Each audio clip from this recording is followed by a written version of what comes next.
So this is a song dedicated to the people that believe in the name Jesus. If that guy existed, his name was not Jesus. So there is no power in the name of Jesus, and there can never be power in that name. Try You can as hard say as that you may, again. it's never going to happen. Say it again. We want to hear. Jesus, the most useless name I know. You can say that again. He's always not the same. Don't ever Keep praise resounding his it. We ugly just want to hear. name. That is the reason why we must dump him so. Correct. Cause Jesus, the most useless name I know. You can say that again. Jesus, the most useless name I know. Loud it, loud it, loud it. Make it louder. He's always not the same. Don't ever praise his ugly name. That is the reason why we must dump him so. Cause Jesus, the most useless name I know. Loud it. Jesus, the most useless name I know. Very useless name. Let me amplify it. I want it loud. Don't ever praise his useless name. Okay, now. That is the reason why we must dump him so. Cause Jesus, the most useless name I know. You can say it again. The name of Jesus. Hey. Them all. In sin and sorrow. The name of Jesus This is a is scam. calm. The name of Hey. Jesus, the name of Jesus, change You can them say all. it again. Sin and sorrow. Loud it. The name of Loud Jesus it. is a scam. Loud it. The name I want it of loud. Jesus, I want it the loud. name So of loud. Jesus, Okay, let me amplify change it. them all. In sin and sorrow, the name of Jesus is a scam. Hey, the name of Jesus changed them all. In sin and sorrow, the name of Jesus is a scam. Scammer.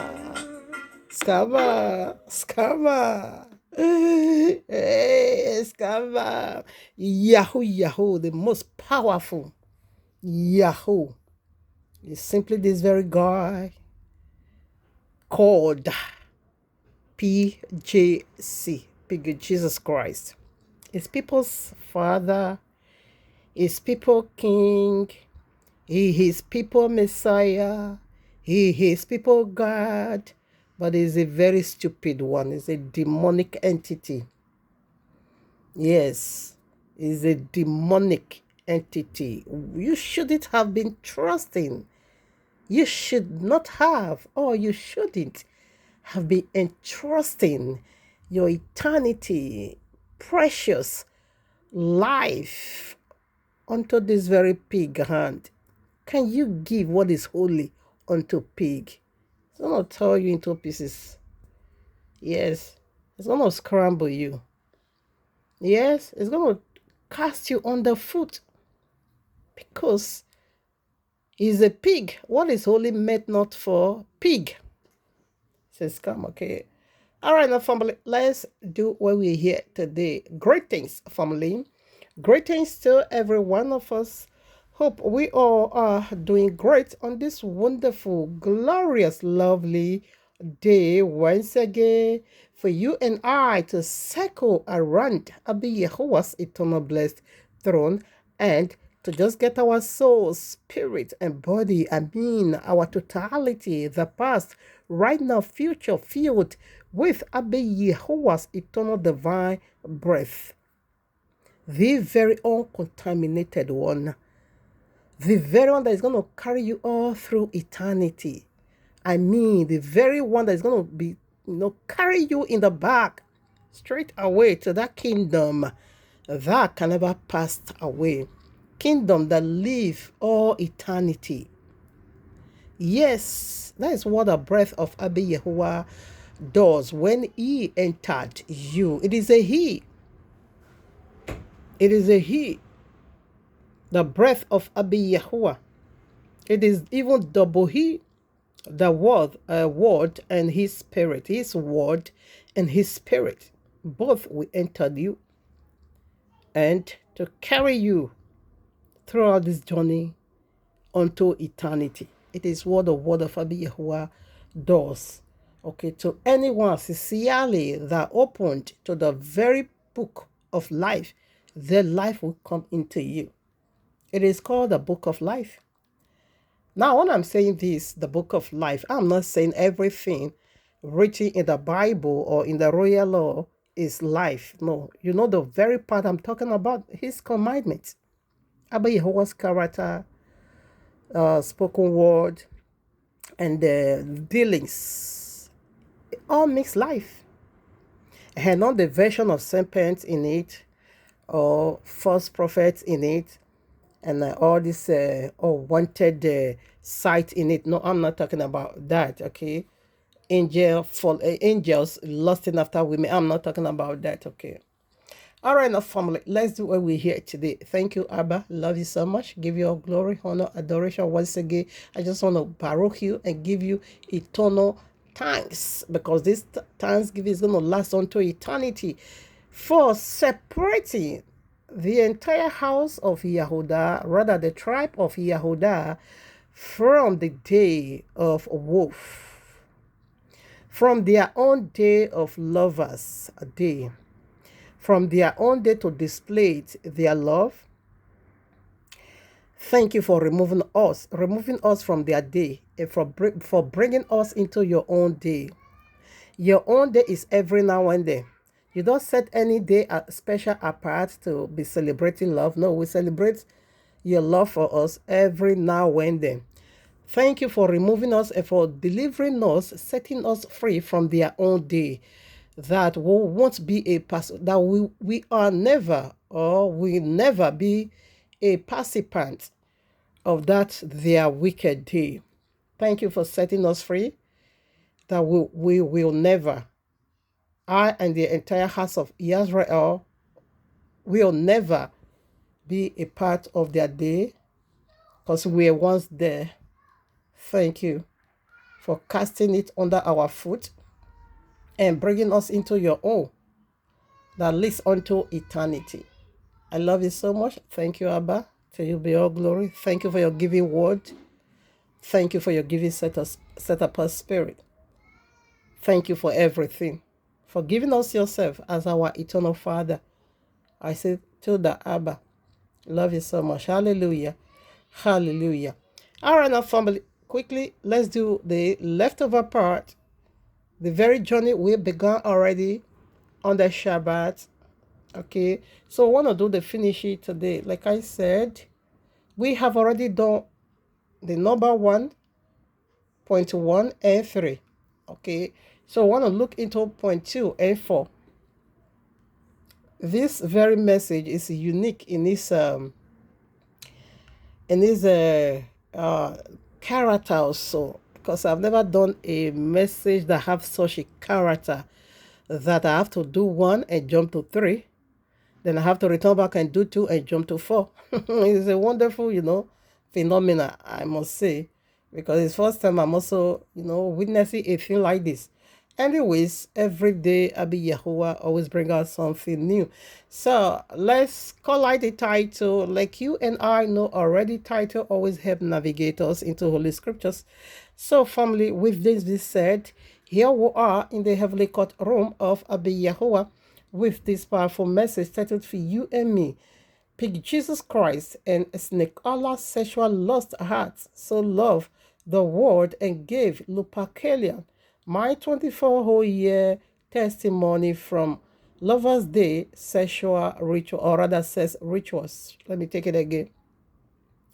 PJC, you know what it is already. Pick Jesus Christ and snake Allah sexual lust hearts. Okay, so loved their sexual lust hearts, so loved the entire world that they now gave us Lupercalia. So Lupercalia simply means the day of wolf. And we have it, scripture have it, that sheep is going to be masquerading, wolf is going to be masquerading as, sheep to devour people. In like manner, this their love has already masqueraded. Okay, that is to say, link of fire masquerades himself as eternal love. Eternal suffering has already, eternal hatred has already, because Revelation 18 make it so clear that with Babylon is filled, that in fact all hateful birds, excuse me, all hateful birds indoors Babylon. Okay, hateful bells indoors Babylon. But these hateful bells are not going to come unto you that they hate you, but rather they're going to mask it up. They're going to shade it, okay, as something they will put in your hand called love, or they have already put in your hand called love. So Lupercalia simply means the day of the wolf, okay? And we also have something similar, the day of atonement. So the day of atonement is to give, which is the actual eternal love of Abba Yehovah, unconditional love, agape love, is to give. Is to give. Love gave, lust take. Love is going to give anything but anything to make it right, to fix your life, to make your life blossom as, paradise. That is what love is doing. It's going to make you perfect. It's going to make it work for you. Love is going to do anything by thing to see that you are in a perfect state. Okay, what is love?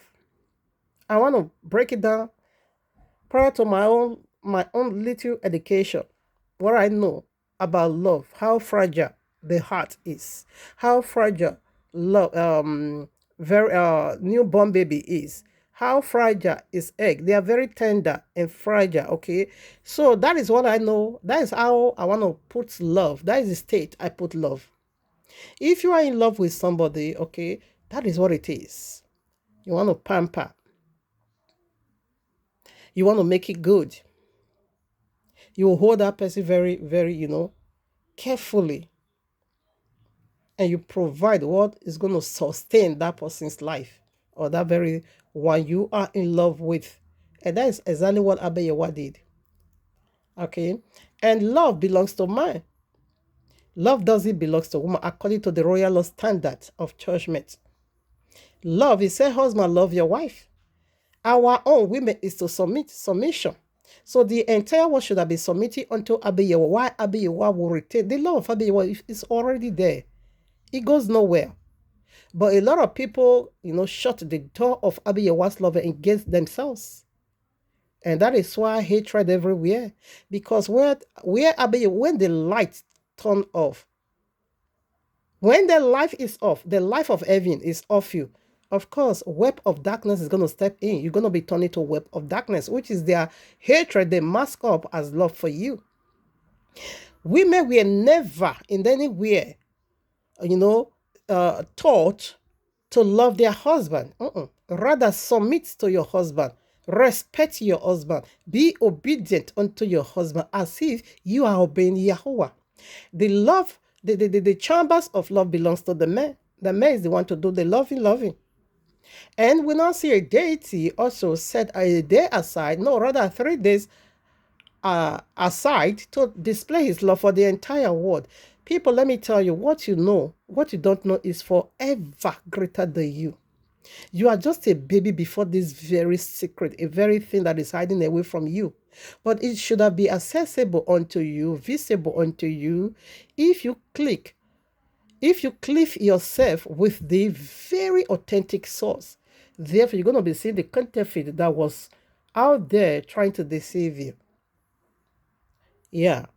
So because you disqualified yourself and you count yourself unworthy of Abba Yehovah's love. And that is the reason, okay, hatred as love step into the world. So all this thing, let me tell you, spiritual word is legal and is spiritual. This very word we are is legal and spiritual. It's legal and spiritual. So what you don't know about what you celebrate, what you are celebrating, is forever greater than you. You should have been testing what you, anyways. How can you test it where you become a tool or a tool in their hands? You can't test. That ability is not there for you to be doing that. Okay. So this is big. Anyways, let's return back to the title. PJC, you know what that is already. SA, you know what that is already. PJC simply means Pig Jesus Christ and Snake Allah, sexual lust, hearts, so loved the world and gave Lupercalia. My 24-year testimony from Lovers Day says rituals, foundational scriptures, Leviticus 16 and Zechariah chapter 5. Oh my Father, what am I saying now? I rebuke Allah in Yahweh's mighty name. They are attacking my tongue. What is chapter? Part 2. Let me take it again. Pick Jesus Christ and Snake Allah's sexual lust hearts so loved the world and gave Lupercalia by 24 whole years testimony from Lovers Day sex rituals, foundational scriptures, okay, Leviticus chapter 16 and Zechariah chapter 5 part 2. Okay, so we have already done the part 1 on the Shabbat. So family, this very final one is the part 2. So it is very much possible you come in contact in the news feed with this part 2 and having yet listened to part 1. If you are not yet listening to part 1, go and do just that. Okay, because this is a segment that said finish it line. Therefore, it has a beginning, part 1. So, but if you are so done that, fine. More power now to you for you to listen to this part 2. Not just to be a listener, also the dua of Abi Yehowa's word, saying that is very much applicable to everybody, anyone that is worthy of life.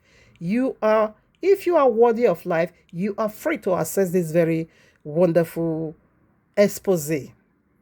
I can't call it mystery. I can also, if I also call it mystery, I'm right also. But let me just put in the very simple terminology, expose. Okay, a thing you don't know is a mystery. That is something is standing before you, yet you are not saying it. So by so doing, it will become a mystery before you. So I want to help to unlock. I want to help to unravel, and I want to help to open it onto you. I want to make it broad and wide before you, like a broader light, in order for you to access it and see what you're going to be doing with this huge information we are passing out through the mindset of the Ruach HaKodesh in this platform. Abi Yewa has been using me to give so much expose, so much, because I'm being, redeemed by his grace. So I need to put it out there. We don't sell it, of course not. Anyways, can I re-break us in order for us to have a better walkway through? Pick Jesus Christ and Snake Allah lost hearts, so loved the world and gave Lupercalia my 24 years testimony from Lovers Day sex rituals, Leviticus 16, Zechariah chapter 5, part 2. Okay, like I said, go listen to part 1. If you have already done that, fine. And be very, very, optimistic to use this information. To use this information. You must use this information. Saying that this platform doesn't represent or serve for gossip ground. No, it is a ground that carry a huge purifying effort, because all this expose simply mean purifying effort. It simply mean cleansing. It simply mean preparation. It simply mean we are headed to somewhere, and that somewhere, it is simply called eternity. To have eternity with the King. So, having said this, let's do the finishing now. I called the part 2 already, the title. Now it is to work it out. So first of all, I would also like us to go to Matthew You see, we have not even started. They started their barrier already. They're rushing quickly with this, their nonsense adverts. Assuming you have eyes in the back, you should have seen me that this very person you are trying to, sell your business to, don't even have your time. And you should have just leave me alone because I don't want to buy your whatever you are selling. I don't even watch adverts now. Anyways, family, let's do it together. Thank you, Abba. Love you so much. Hallelujah, hallelujah, hallelujah. So finally, on the Shabbat, we'll be looking into let me give it to her. She know who's reverend she is. I don't know who's, of course, not our own reverend, but the reverend of Jesus Christ, okay? She's a woman, okay? Reverend Fuke Francis Adejumo. I'll be returning to her. A lot still needs to be touched, established prior to our nonsensical teachings about our sisters, our young ladies, marital, affair, how to conduct yourself in a proper manner for a husband to be chaste, okay, how to be chaste. But she's teaching them through worldly things. So we want to do our own versus biblical own. So we'll be doing that one on the Shabbat. Funke Adejumo Ayakena. Funke Francis Adejumo, okay, teaching of marital preparation versus the biblical teachings of marital preparation. We want to do, because I always so different. It's another thing entirely. But if you don't know, you'll be thinking that what she's saying is one of the rainbow color of marriage. You're going to be seeing, our teachings, one of the rainbow colors marriage teachings or segment, but not at all. It is the other way around. It is Lupercalia. It is simply Lupercalia, the day of wolf. Wolf has already set a day to tear everyone that buy what is selling into pieces. What could that be? It is the lake of fire. Excuse me. Like already, I'm in my fasting again. I love fasting. Okay. Fasting simply means, okay, when you are praying, just normal prayer, it simply means, Abeyewa, I need more of you. More of you. More of you. Yahuwah, I need more of you. More of you. And Yahuwah. So prayer, that's what prayer simply means. More of you. I want you to feel me, feel me, feel me. But fasting is stronger. Fasting said, everything about me, I trash it. That is everything about my flesh, I trash it. And I agreed with the spirit of Abba Yahuwah. I want to be matured. I want to be very next to the spirit of Abba Yahuwah. I want to be one with the spirit of Abba Yahuwah. Okay, prayer is crying out, I need more of you. But fasting said, no, I'm done already with my flesh. I don't need anything that has to do with carnality. I just want to be in the spirit. Maturity. And with that, demon is going to pack off. They will be packing off. So let's do Matthew chapter 6, verses 22. The light of the body is the eye. If therefore thy eyes be single, thy whole body shall be full of light. So you can take it, okay, let's read 3. But if thy eye be evil, thy whole body shall be full of darkness. If therefore the light that is in thee be darkness, how great is that darkness? How great is that darkness? Is answered in somewhere. What could that be? It is that some place, that somewhere, the science and Pig Jesus and Snake Allah called Venus. The very hottest place, or rather hottest planet in our solar system, Venus. Venus is a woman, is goddess, she's goddess. Okay. Like this February is also goddess. February is this very month. February is named after woman, Feborata or Feborara or Febro. Is a woman. Love is a woman. Okay. Now, this February is co-pilot with a god. Okay, a god co-pilot this very Feborara or Feborata. Feborara, she is goddess. In all the 12 months, only one month is dedicated unto goddess, February, Feborata, Feborara. But still co-pilot with a god called Phoenix. Phoenix. Phoenix. That is his name. And this Phoenix is also known as the god of Greek. Lupercalian is the god that came from Genesis 3. It's Allah. That is the need you must listen to part 1 because we have done their place of origin and their sex rituals, where he came from. We will still touch on the sex ritual a little bit, okay? It's in the Mecca.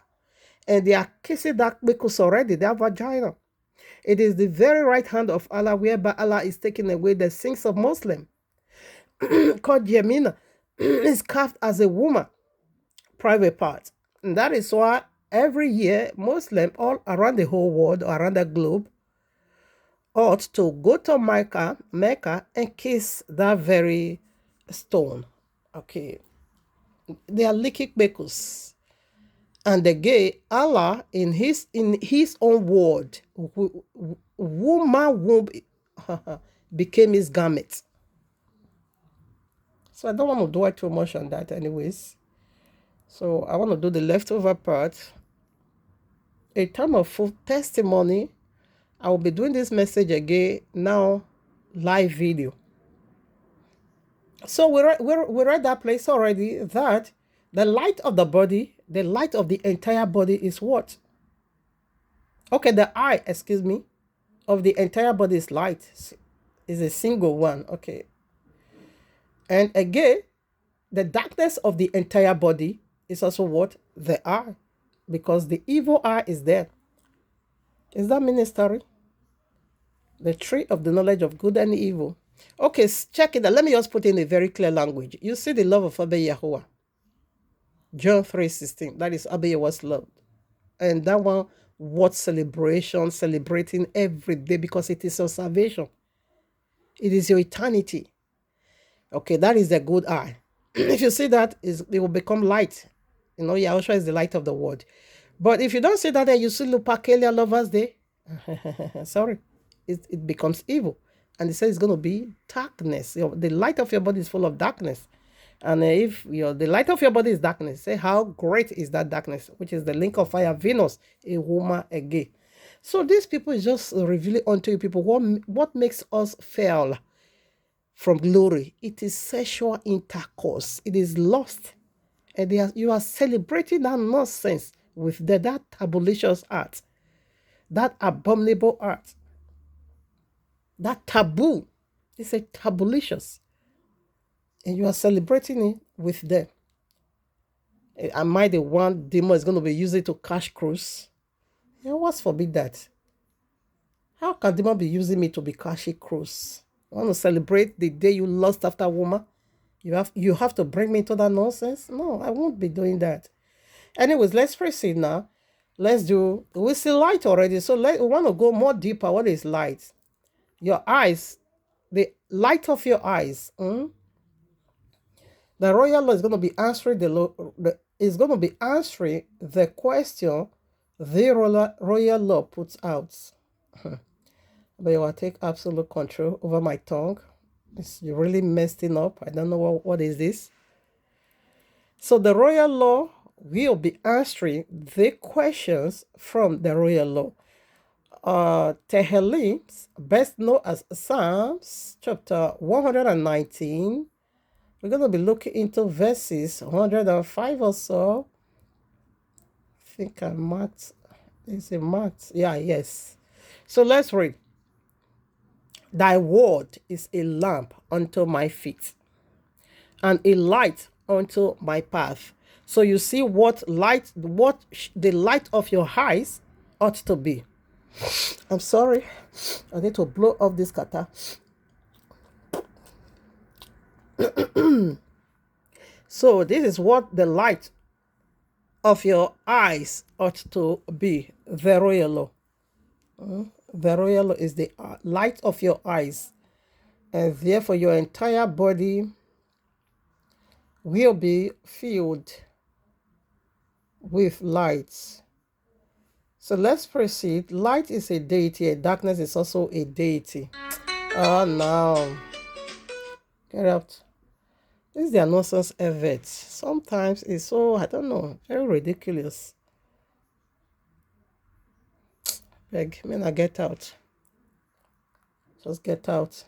Get out. Now, New Testament, John chapter 8, verses 12. Like I said, the royal law is going to be answering every question also from the royal law. Precept has to be upon precept, line upon line. We are taking here a little and take there a little. John 8:12. Then spake Yahushua again unto them, saying, I am the light of the world. Now you see, is a deity. He that followeth me shall not walk in darkness, but shall have the light of life. Eventually, this very light is going to turn eternity, life in you. So that is the light, because the word is life. Now, let's do John 14. How do you need to follow him? He said, if you follow me, just take your cross and follow. He said, if you follow me, let me take it again. Then spake Yahushua again unto them, saying, I am the light of the world. He that followeth me shall not walk in darkness, but shall have the light of life. Are you getting that? Let's see how you ought to follow him. When you follow him, he said, you're going to be having the light of life. You won't walk in darkness. This Lupercalian is simply meant to walk in darkness. John 14 verses 15. If ye love me, keep my commandments. Simple as that. That is how you follows. And the light is a lamp unto your feet. Is a lamp unto your feet. A lamp is a Messiah and is a light unto your path. And this is the very, what it is. This is the meaning of your eye becoming good. When your eye is good, not evil, therefore, your entire body will be filled with light. That is, you are carrying, the entire heaven is your banner. The entire heaven banners over you and surrounds you. Builds a walls of fire all over you. That is what it is. Because you reverence, you respect heaven, of course. In return, heaven is going to banner, light is going to banner all over you. Now 23. Yahushua answered and said unto him, if a man love me, and he shall keep my words, and my Father will love him, and we would come unto him and make our home with him. Do you see? Case closed. He that loveth me not, 24, loveth me not, keepeth not my sayings, and the word which ye hear is not mine, but the Father's which sent me. Simple as that is the royal law.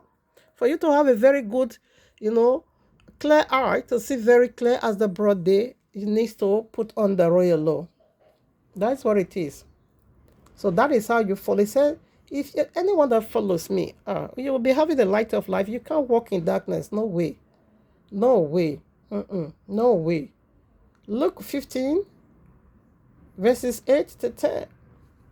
I quickly want to chip this in because it's very, very important also what the light is. Luke chapter 15, verses 8, 9, and 10. I read 8 now. Either what woman having 10 pieces of silver, if she lose one piece, doeth not light a candle, and sweep the house, and seek diligently till She found it, and when she had found it, she calleth her friends and her neighbors together, saying, Rejoice with me, for I have found the peace which I had lost. So, what helps her? What gave her that moral standard to know, to locate where that peace is, okay, is? It is the light. And what could that be? The royal law. 10. Likewise, I say unto you the day, okay, likewise, I say unto you, there is joy in the presence of angels of Yahuwah over one sinner that repents. It is the nature of this segment. It is what this segment stands for. It is what is agitated for. It is what is stood for. It is what is, this is what is agitated for. That you should turn on the light. Your valuable ornament is mixing, is lost, and must be found. It ought to be found. But there's no way you can find it without putting on the light.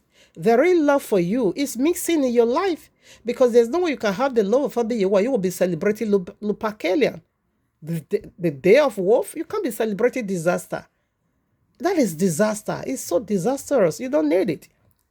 Okay, so turn on the light. How do you ought to turn it on? Start turning it on from Genesis chapter 1 way down to Revelation 22. If you are done, return back again. Keep uncovering. Uncover page to page the entire scriptures. When you are done, return back. That is what I'm doing. When I'm done, I keep returning back. I'm not old to do that. I'm not graduating at all. Seeing that I'm not in any man-made school. I am in the school of eternity, so I will keep learning, I will keep studying, and by so doing, I will keep finding, new stuff, new revelation, new wisdom, new stuff, of course. All right, let's see add some more. Genesis chapter 1, do you still remember? I think since we are talking about light, that is going to be helping someone today to go in search of that very valuable ornament you misplaced. You don't know where you kept it. But through the help of the light, you will be found in it. Genesis chapter 1, verses 1. In the beginning, Yahuwah created the heaven and the earth. And the earth was without form and void, and darkness, you see, was upon the face of the deep. And the Spirit of Yahuwah moved upon the face of the waters.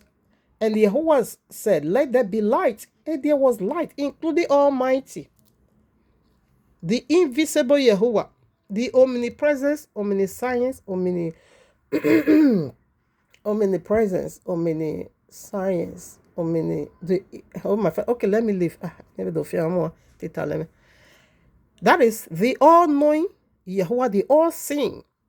Okay, Yahuwah did not say, let me do it miraculously. No, it still go through practical. Abba Yahuwah still go through practical. He first of all turn on the lights, because something is mixing. Darkness that you saw there, it is this Lupercalia. They fell from heaven. They fell from glory. So that is the day they give unto you to be celebrating. Why should they be using it to fill that gap? Why should they invite you into their destruction to be celebrating it with them? Why are they giving you that kind of heavy, duty, heavy assignment to run for them? So Abba Yahuwah himself couldn't fake it. There was darkness covered the surface of the deep. Therefore, Abba Yahuwah say, I need light to do job. I just need light. Let's return back. We are doing first of all because, no, you have started, get out. I don't need what you are selling. Just let me be. Come on, let me be. I'm going somewhere, very far place. Especially the point 2 is heavy. Very heavy. It has two faces. We'll be doing the good love. We'll be doing the bad love. We'll be doing the day of atonement. We'll be doing the day of Lupercalia. Because the day of atonement has to do with bloodshed. And Lupercalia also has to do with bloodshed. And the day of atonement has to do with killing of animals, goats, and bullock. And the Lupercalia, the day of the wolf, also has to do with killing of animals, goats and dogs. Goats and dogs. Okay, are you checking out the similarity? So it's a lot. Now, oh my Abba. Matthew 5, want to do final lights. Okay. Matthew chapter 5. Should I be using NIV? Let me first of all go through NIV. If it doesn't give me what I want, please, so nobody should touch my message. Yeah, what's my thing? But you will remove every satanic distraction, every busybody, noisome demon that is exalting themselves against your knowledge, the knowledge of your word. Abiyewa, please captivate them all in your mighty name. As you said, your weapons, the weapons of our warfare is not carnal, but is mighty through Yahuwah in pulling down strongholds. Any strongholds that want to attack this segment in any form or shape, Abba, in your mighty name, humble them all, captivate them all, imprison all of them, and make them total obedient unto the knowledge of your word. In your mighty name, amen and amen. Now, Matthew chapter 5, I'm going to be taking from, let me check out the verse. Okay, 14 through 16. Shut up! The most hated one. Show Allah where here. Huh? You are mad. Always says death. Through whatever they are reading or singing. You know, their Ramadan is here. Next week, Wednesday. How do I know? Through my telephone. They marked it already. And Ramadan, which is also fasting, like I just illustrated what fasting represents. It is this, their own fasting. It is to kill the righteous Naboth. It is Jezebel fasting. It is simply the kind of Jezebel fasting. When they want to steal the land, properties, inheritance of Naboth, okay, Jezebel went into fasting. And they eliminated him and they took his property. What he inherited from his father. So that is the fasting of Muslim. They want to capture the earth. It is fasting of Lupercalia. Because they want to give you the final Lupercalia, which is says knocking from Allah's heart, paradise, down to the earth. It's going to be so broad. So that is their fasting, a whole 1 month. Ours is just 1 day. Oh my Abba, thank you for bringing this in also. Our own, the day of atonement, is just 1 day. What is the meaning of atonement? Atonement simply means to cover from destruction. Anyways, to cover you from destruction. You were naked. Something put you in that state, horrible state. Therefore, Abi Yahuwah now uses presence to cover you. Atonement in Hebrew simply means Yom Kippur, to kippur for you. That is to cover you, to shade you from destruction. To atone for your errors and cover you from judgment of eternal damnation. That's what it is. So what about Lupercalia? Lupercalia or Lupercanius or Lupercaria. I don't really care. But the most popular is Lupercalia. My throat. Oh, Abiwa, take absolute control. Now listen, Matthew chapter 5 verses 14. You are the light of the world. A city on a hill cannot be hiding. A house built on top of the mountain can't be hiding at all. 15. Neither do people light a lamp and put it under pillow. Instead, they will put it on its stand, and it gives light to everyone in the house. In the same way, let your light shine before men, that they may see your good deeds and praise your Father which is in heaven.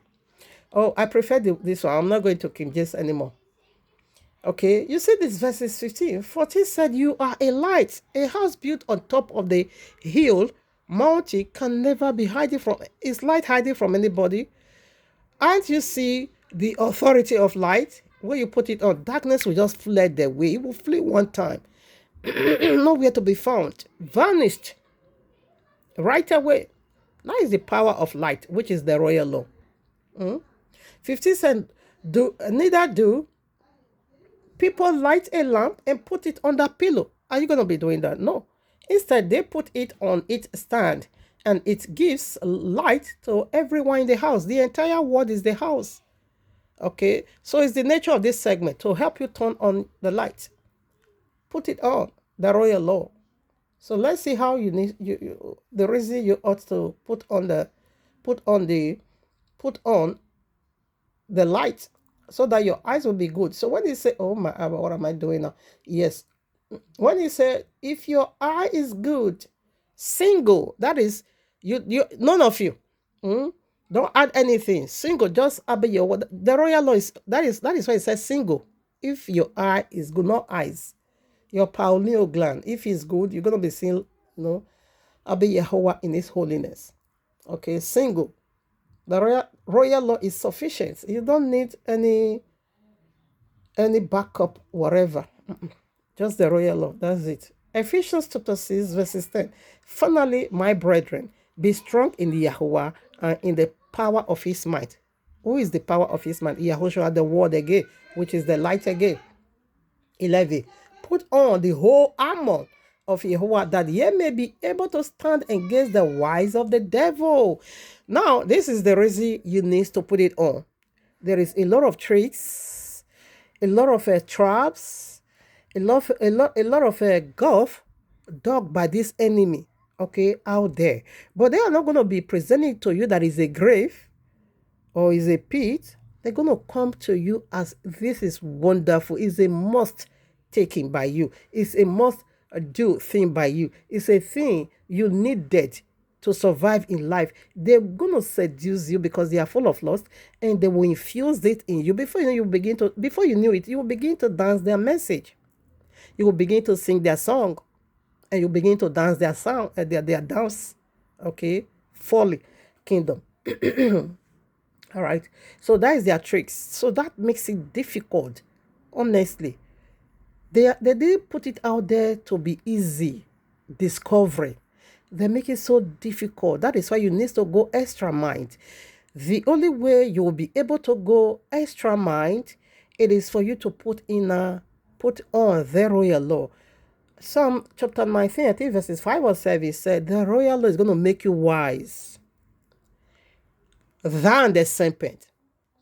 So these games and gimmicks of these folly deities, it's not out there like a danger unto you, but it's out there, as a thing that you need the most, a thing that is so precious unto you, a thing a thing that must be part of you, a thing your soul, spirit, and body needs, a thing that looks like breath of life for you. So that is how they're going to mask it up. That is how they're going to masquerade it. That is how they're going to shade it. That you yourself, you will be using all your might to run after it, in order for that very thing to be part of you, to be found in you, to be working in you, to be a thing that is, like kind of crown, okay, on your head. Yeah, that is how they are putting it. Meanwhile, it simply means destruction. So they're going to make you chase after death through what they put in your eye as a thing you desire the most. Not 12. It said put on the whole 11. It said put on the whole armor. Why are you going to be doing that? I break some down already, another part of it. For we wrestle not against flesh and blood, but against principalities, against the rulers. Okay, against principalities, against powers, against the rulers of the darkness of this world. The eyes of the world is blind already. They don't see. Now the light of their body is darkness. And Yahushua said that darkness is a thick one. It's a great one, which is the Venus, woman Matai, get the link of fire. The darkness of this world against spiritual wickedness in the secret places. They are hiding. They don't want you to see. Then again, Wherefore take unto you the whole armor. It did not say, repeated it again, the whole. Which one is the whole armor? From Genesis way down to Revelations. Genesis to Revelations is the whole armor. You need it in building this ark. I'm sorry, I can't fake it.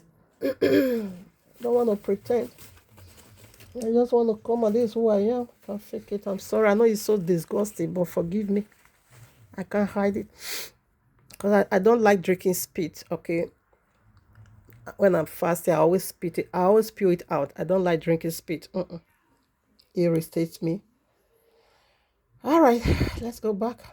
So verses 13. So put on the whole armor. You see how to put on the whole armor. You can read Genesis chapter 6. When Julech was coming, every single instructions Abiyawa gave unto Noah. Noah utilized all of them. Exactly how Abiyawa wanted him to build the ark, it was so. So as he may pick some part and leave some part, there's going to be a loophole in that ark. From there, the water will still penetrate and the boat will sink, or the ark will sink, and destruction will still overtake him while in the presence of Abi Yahuwah. That is Judas.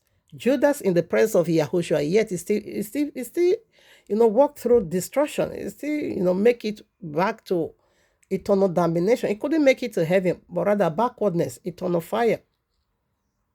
So put on the whole armor. I take it again. Wherefore take unto you the whole armor. It is your battle. It is your weapons of demons' destruction, principalities and powers, devils of this world. Yes, it is their weapon of destruction. 13. Wherefore take unto you the whole armor, not some part, okay, of Yahuwah, that ye may be able to withstand in the evil day. Come on, our people, where we just read Matthew 6 verses 22 and 22 and 23. 23 said, if your eye being evil, therefore your entire body is going to fill with darkness. He said, now if the light of your body is darkness, he said, therefore the darkness of your body is going to be so great. The day are evil. And having done all to stand, this is what is going to make you stand. Because why? The day are evil, people. This very present world we live in is filled with legions of demons. And they also implement something for you that is so just connect you with themselves, to be tied with you, to be so tied demons with you. Is the meaning of what they gave unto you. Yes. That is just all. To be one with them. How can you be celebrating them, demons? So I think we are done with this part now. So now let's rush now into the very point 2.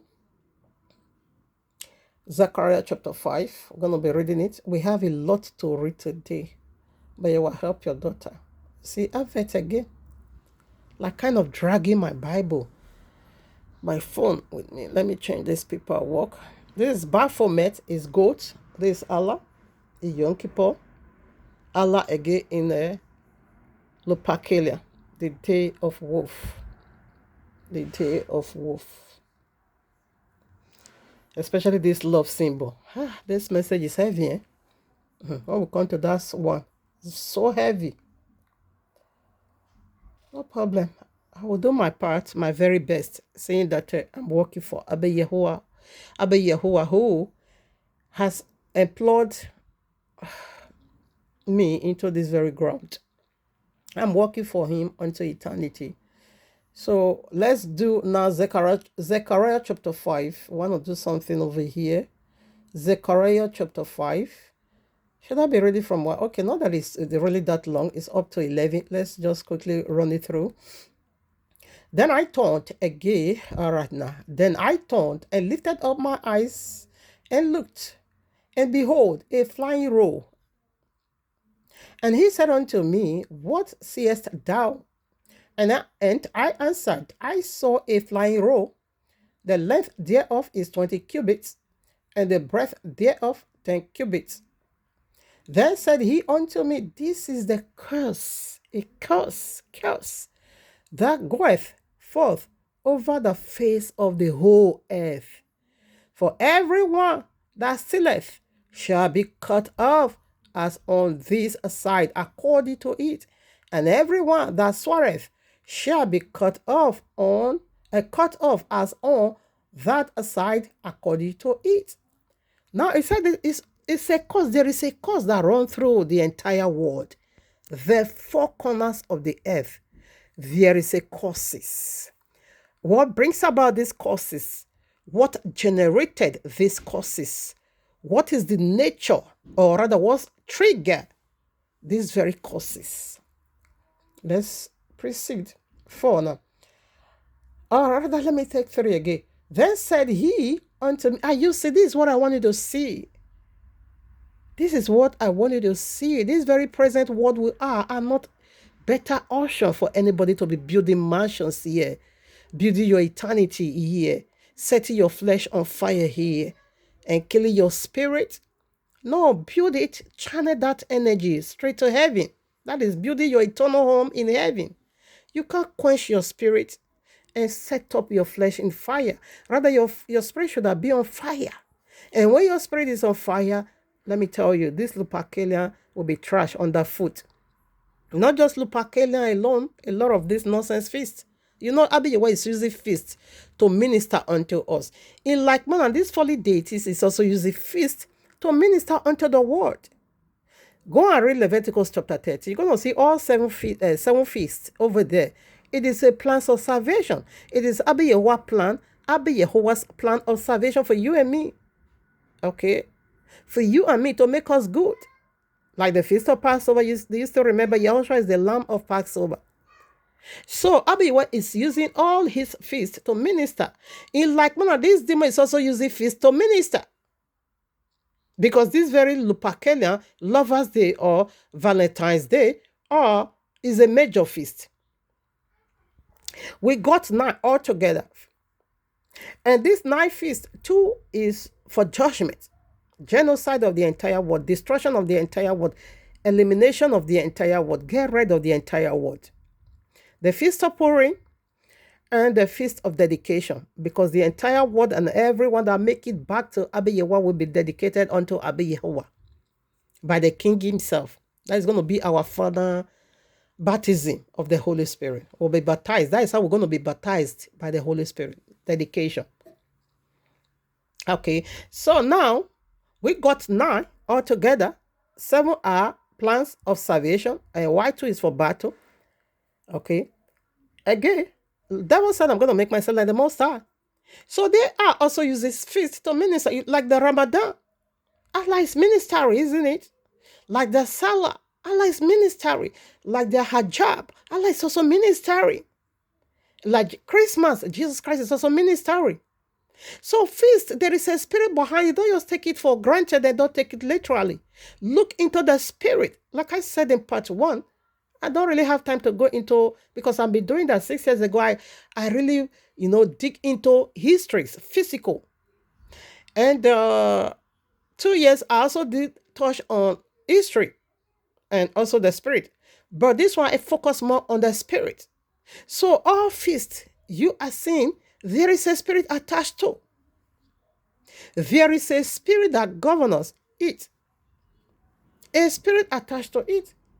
The spirit of Passover, you know that already. So the spirit of Lupercarius, or Luperca, it is also wolf. And which is Allah himself. All right, so I stop at 3 or 4. Let's take that 3 again. Then said he unto me, this is the curse that goeth forth over the face of the whole earth. For everyone that stealeth, who is the thief? John 10:10, the devil cometh not, but to do what?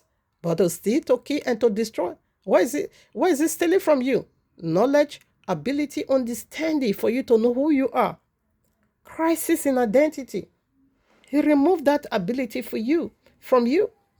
That is why, in order for you to be celebrating him, because For Jehovah so loved the world that he gave. That is should have been the love you should have been celebrating every now and then. This is the love that desire, you know, to throw party for. This is the very love that I'm gonna be doing that every year. Every year, the day I got born again, and the day I start this journey, I won't be doing February 13th because that was the day of Father walking in agreement with Abba Yahuwah, no more sexual immorality. Because since that very time, which is 2002, February 13th, that was my last sexual intercourse with an elder of Jesus Christ. Elder is also equals to pastor. Okay, a married man, to be precise, a married man as of that matter. He was fornicating with me for a whole 3 months, keeping turning scriptures upside down and deceiving me. Okay, then I fell. All right, because I stayed almost a year already. He was the one who came to form me the third time. I got born again April 2000, Passover period. You know, they will call it Easter. So I stayed, I was still fornicating 4 months. I go back, 4 months, I go back. After that second one, I said, no, I need to stand. It's like a joke. This is a serious matter. It's about my life, my eternity. So Abba Yewa really helped me to stand almost a year. And before I took that journey, this JJ, okay, Jesus Christ Pastor and Edda, was already all over me. Okay, trying to seduce me, trying to buy my heart, doing this and doing that. It was so nice. It was doing all things to capture my attention. It was all over me every day. So I keep resisting. Till I think almost 11 months, I fell again. It was December period. I fell. I gave in to fornication again. After that, I was crazy. No, that shouldn't bother. I'm going to marry you. He gave me some quotation. I'm going to marry you. Okay. The only way it will be seen, or it will become sin, if he did not marry me. He said, but we are not here for boyfriend and girlfriend stuff. Our race is for husband and wife. Is the core.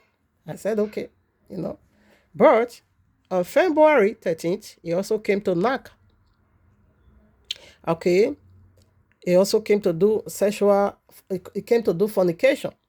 And afterwards, he now traveled to Nigeria. Okay. Afterwards, he now traveled. He said he want to go and see my family. Introduction. I told you guys already in my, brief biography. Okay, my brief history, experience in life, what I see in life. So I briefed it already. I briefed that one already. It wasn't serious. It was a thief. Okay. Now, what happened? Before he came from his madness, my legs stand already.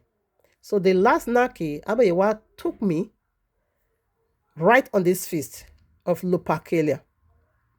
The very one Christian rebrand as Lover's Day. Valentine's Day. So, like okay, no problem. We'll come into that. So that was the last sexual intercourse, sexual immorality, okay, I did. So on the 13th, on the 13th of this very February, I am 24 years. So now I'm counting 25 years, right? So it's a curse. He said this very art is a curse in all over the world. He that stealeth. So he will steal that away knowledge for you to dig it out. It will steal away understanding for you to not to dig it out. At the end, it is to kill you. So let's go back to Zechariah 5:3. There said he unto me, this is the curse that goeth forth over the face of the whole world, of the whole earth. For everyone that stealeth shall be cut off as on this side according to it. And everyone that sweareth shall be cut off as on that side according to it. Now, what is the meaning of swearing? You are swearing religion. You see, all these feasts is what it is. This what is the point to? The oblations. Oblations simply mean again to be loyal. No, excuse me. A swearing again is simply me oath to be loyal, to be faithful, to remain a servant unto this very deity. And when you are doing it falsely, it is good to enter oath, to swear. It is good. Okay? But do it to the rightful person. Let's see, let's finish 4. 4 will say it. It will say it all here. I will bring it forth, saith Yahweh of hosts, and it shall enter into the house of the thief. When it enter into the house of Allah, you that also be a part, you that is also a participant, it will enter your house also his judgment, and into the house of him that sweareth falsely by name, and it shall remain in the midst of his house, and shall consume it with the timber thereof and the stones thereof. Okay, so we have done this part. Now we see already how are they swearing falsely in the name of Yahuwah. They will not take the love of, like the video I played. I don't want to do that again. Jesus Christ Pastor is celebrating Valentine, and they will not be preaching, teaching on the love of Abba Yahuwah. You are swearing falsely. Because that is not the day to do that nonsense. Rather, teach against and expose the carnality and demonic activities in it. You don't tie it with the love of Abba Yahuwah. No way. Don't say it is the love of Abba Yahuwah. You use the Lupakelian to teach Abba Yahuwah's kind of love. That is insult. That is blasphemy. That is how you swore falsely. And you're going to be saying, why you say we shouldn't celebrate Lovers' Day? Is it wrong to love, to appreciate love? Yes. Depends on the love you are appreciating. Depends on the love you are celebrating. You see it so harmless, but it's wolf. You see it so harmless, but it's serpent. You see it so harmless, but it is dragonic. You see it so harmless, but it is the red beast. And you see it so harmless, but it is the link of fire. You are not seeing it. You are not seeing this destruction that is chasing after you through what you also chase after. What are you chasing after on your Lover's Day? That will determine what it is. You see it's so harmless. This word love. Okay, let me break it down into dimension. What is L? L simply means leg. Both men and women. What is O? Open. In the filthy way, okay, open. So what is V? Very. And what is E? Very easy. Leg open, very easy. That is the meaning of Lover's Day. Now, in the other side, what is L? Legions. Legions of demons. Operating very effortlessly. Effortlessly. Effortlessly. They are operating before your two naked eyes, legions of demons. So this is what this love, this your love, worldly love, this is what it means. Legions of demons, which is the very first alphabet. The second one, operating, the operation, very effortlessly. Very, very effortlessly. They said they are only they have no rest. Effortlessly until they caught you, until you be captured. Effortlessly. They are not stopping, They are not resting at all till they enter you. So that is what this word called love. That is what it means. Breaking the alphabet by alphabet. Anyways, let's proceed now. I think I was to say something. Anyways, if it is important, I don't know what put me here. I connected from somewhere. Okay, let's change this paperwork. If I chipped in love. Anyways, no problem. You won't be taking what belongs to Abba Yahuwah and tied with devils. No. Now verses 5, rather. Yes, 5 now.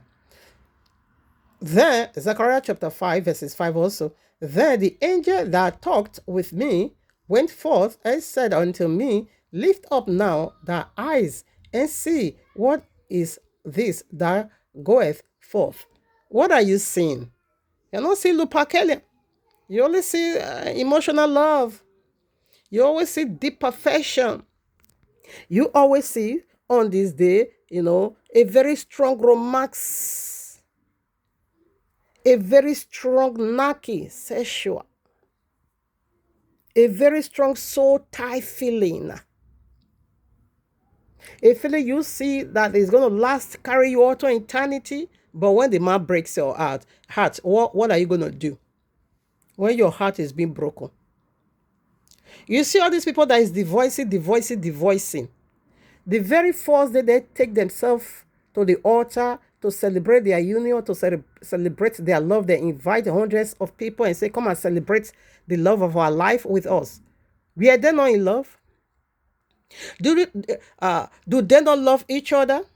So why did that love got expired if it were real? What took out that love now from them? Why both now turned their back on each other? Why they not cut off and put end and stop to that love confession that once prophesied to everybody in the front of hundreds of people they invited? Do you know how much they put in celebrating that their love? What brings about the destruction of that love? So to say, that love wasn't love. It was just normal feeling, Lupakelia love. Because real love, you guys are blaspheming this word called love. Because this is Yahuwah himself. All Yahweh shall be saved. For Yahuwah so loved the world. You see his hunger, destroy some part of it. His love is facing it back. He doesn't separate. Only the children of the devil he don't want.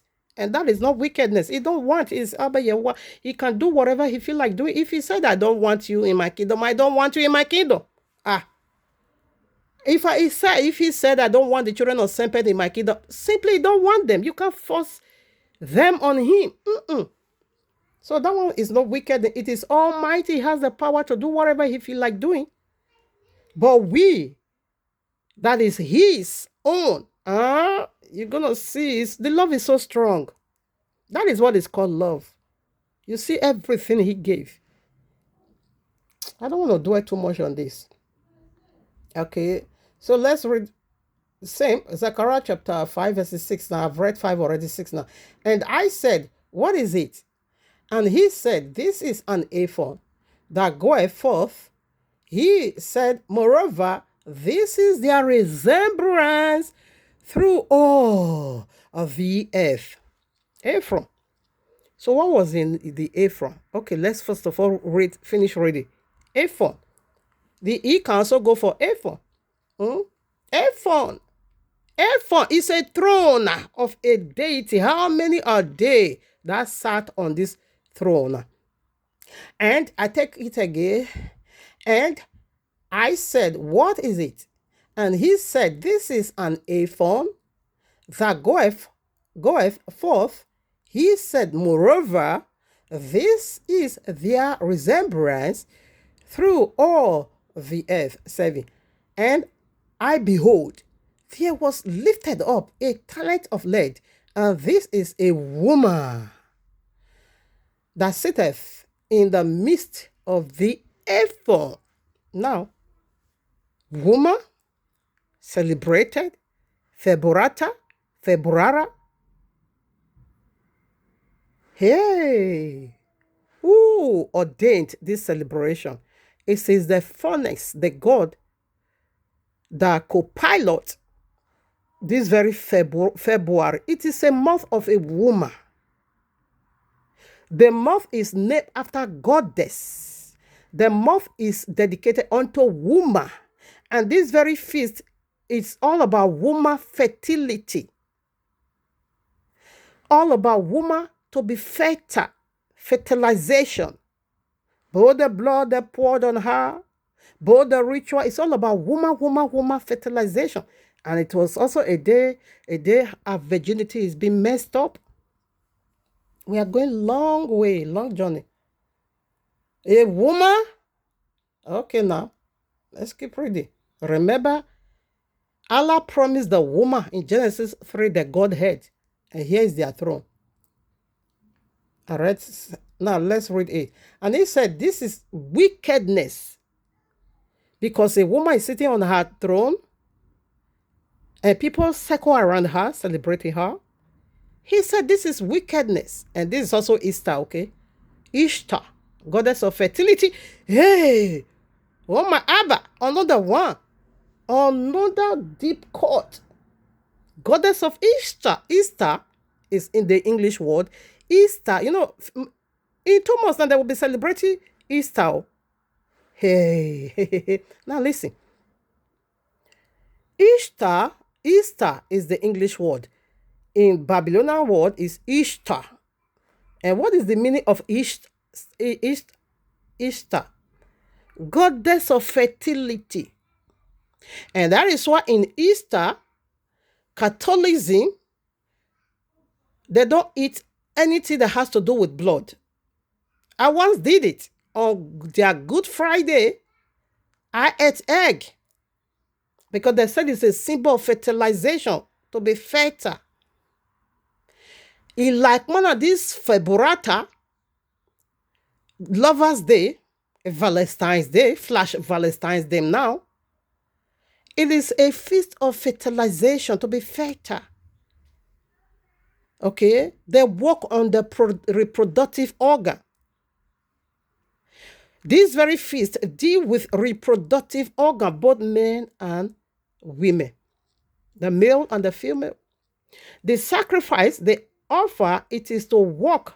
It is offered to a god for both men and women reproductive organ. The semen, which is the sperm, and the woman's womb. Remember, Allah said the womb of a woman is his garment. This message is heavy, because you see, as I'm just driving left and right. Ishtar, in 2 months' time, they will be rushing into that. I read verses 8 again, and he said, this is wickedness, and he cast it into the midst of the ephod, and he cast the weight of lead upon the mouth thereof. Then lifted up my eyes and looked, and behold, there came out 2 women, and the wind was in their wings, for they had wings like the wings of a stork. And they lifted up the ephod between the earth and the heaven.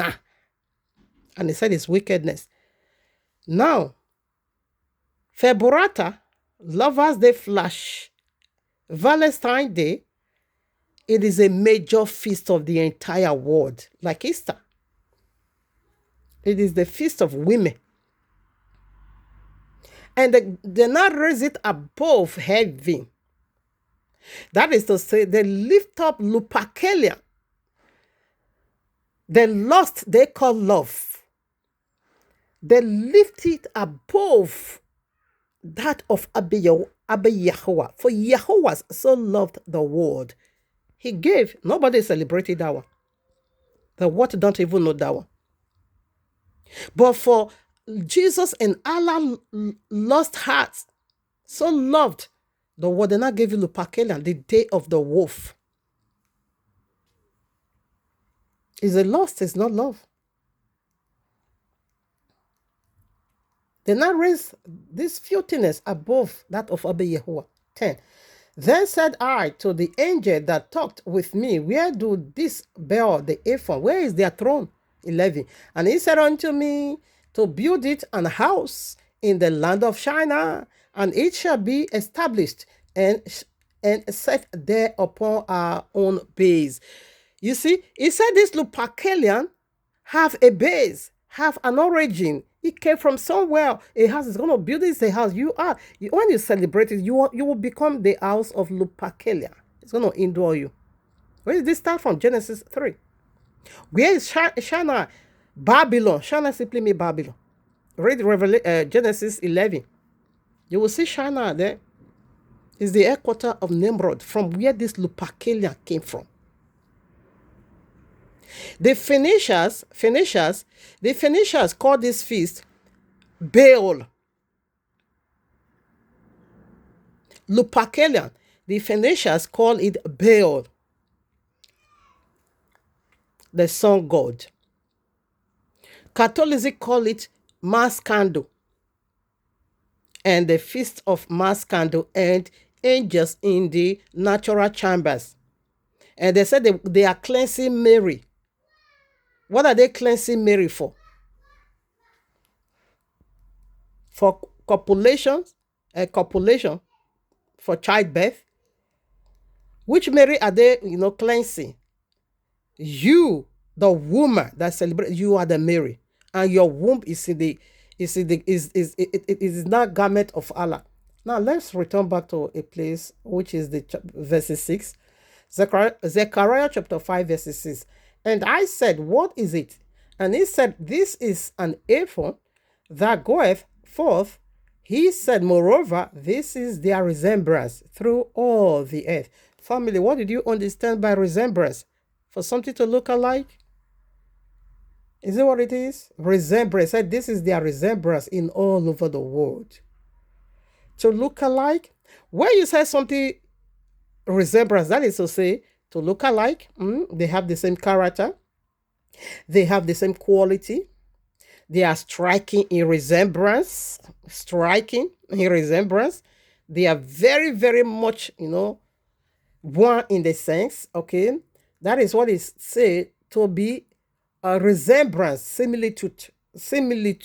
Oh, my let me not cut my mouth. Oh, similitude. Similarity, let me use that one. But similitude is also working. Similarity, just like the same. Connection, okay? Similitude, they're just one. Like the same, okay? That's what it means to say when you say resemblance. They possess the same quality, they sound the same, they walk the same, they talk the same, look like. Carbon copy, duplicate. I think we'll stick with this. Duplicate. It came from somewhere. From Allah's paradise, it came from there. And Genesis manifested, Genesis 3. Nimrod duplicated. And Egyptian duplicated, Grecians duplicated, Latin duplicated, Romans duplicated. Today, it is the entire world feast. They celebrated the entire world. The entire world. All right, so say resemblance, okay? So this Lupercalia came from somewhere. So I read that already. That is one of the foundational scriptures. I read that already.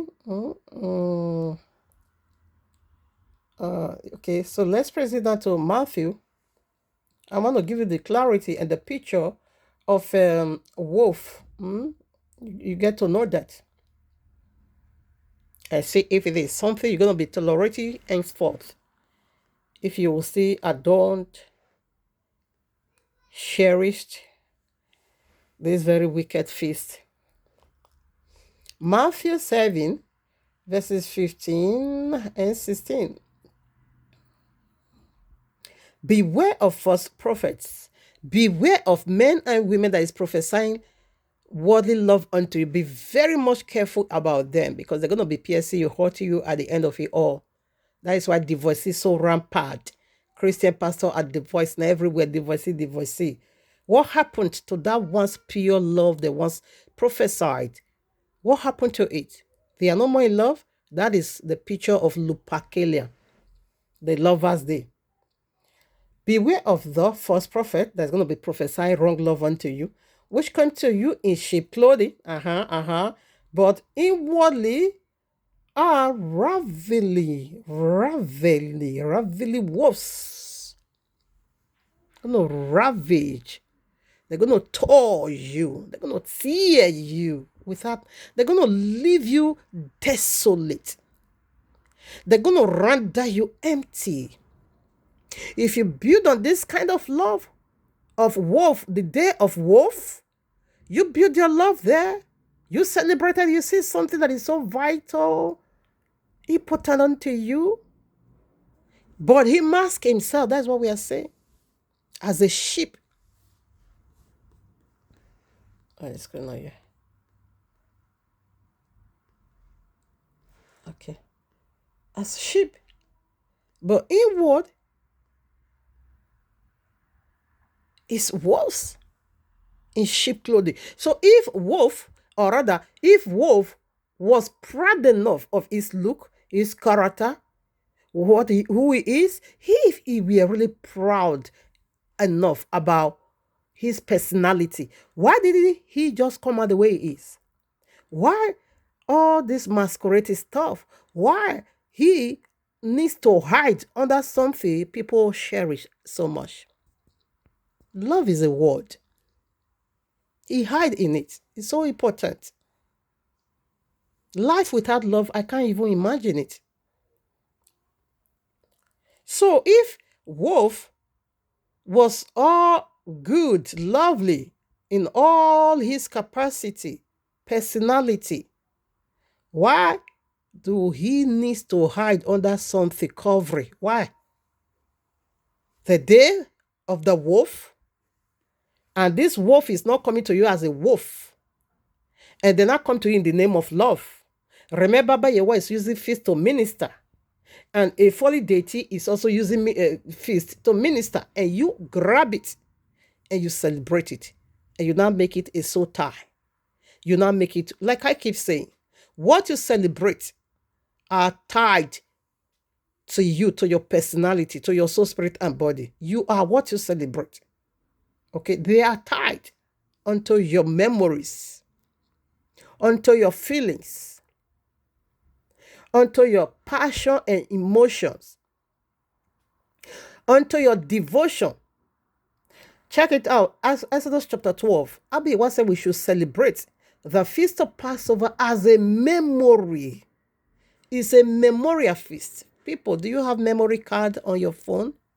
So what is your memory, storing up for you? It's storing something, vital informations in your whatever icon or on your phone. So that is what it is. By this time next year, you are celebrating it again. You see how you are so devoted unto it? You see how you are so connected unto it? You see how you are so tied to it? You see how you become one of what you celebrate? So take it the other way around. Now that it's a wolf, how are you going to be detaching yourself from it now? Are you waiting for the wolf to appear already before you can do that? So you should beware. Because if wolf was really that good, handsome, beautiful, lovely, you don't just come out the way you are. If you get 7 words, come out and let us see you. Don't mask it up. Don't just mask it up. That masking stuff needs to end. Now, Judges chapter 16. We are doing their oblations, which is the point 2. The oblations in it. Let's check it out. Judges chapter 16. You can read it all if you like. You can read it all. I said it. Avet will rush in. So you can read it all and see what it is. Judges chapter 16 is a lot. This message is a lot. Judges chapter 16. I will be taking from, I think, 18 or so. Or rather 15 to 25. I'm working these 3 times. Okay, no, I'm not going to be doing that. Okay, we'll be taking from 17. Okay, 18, let's just do 18. You can read it all because, for a better understanding, you can do all. Do the reading. So for the sake of time, I'm taking from 18, excuse me. And when Delilah saw that he had told her all his heart. Remember, when we come to the heart, is big one. Oh, my father, this message is huge. The symbol of the heart.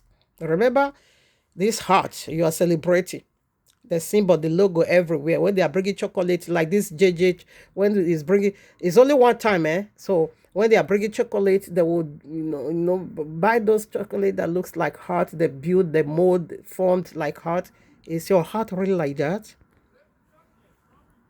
After he has revealed all his heart, she sent a cord for the lords of the Philistines, saying, "Come up this once, for he had assured me all his heart." Then the Lord, okay, no, no, no. I think I will be taking 17 because Lovers Day is also here. Okay, 17. Okay, I want to be sure. So that I won't be doing more. Or rather 15, you see, that's correct. Because they were talking about love, prophesying love. They were celebrating love. And Samson now, rush into the system of love, love, love. Okay, 14. And she fastened it with the pin and said unto him, "The Philistine be upon thee, Samson." And he awakened up out of his sleep and went away with the pin of the bram and with the whip. 15. And she said unto him, "How canst thou say, I love thee?" You know what you're prophesying on Lovers' Day? I love thee. This is the day you ought to prove this love for me. If you really love me, saith Delilah unto Samson, the mighty man of Yahuwah. I take 15 again. And she said unto him, "How canst thou say, I love thee, when thy heart is not with me?" Your heart, the symbol of Valentine, you are not giving it unto Delilah. "Thou hast mocked me these 3 times, and hast not told me wherein thy great strength lies." So he was looking for his salvation. She want to pervert it now. That is what Lupercalia actually means. You give your attention, your heart, your precious, most precious organ, 4 chambers, walking up and down for you, taking away the carbon dioxide blood and bringing in the oxygen blood into you. They are doing much work for you. And so, do Abayewa made it for you. And you will not carry that most powerful organ in you, the most expensive organ in you. You now begin to use to celebrate Lupercalia. You now give it to Lupercalia. So Lupercalia, you prove your love for Lupercalia. Now 16. And it came to pass when she pressed him daily with her words, and urged him so that his soul was vexed unto death.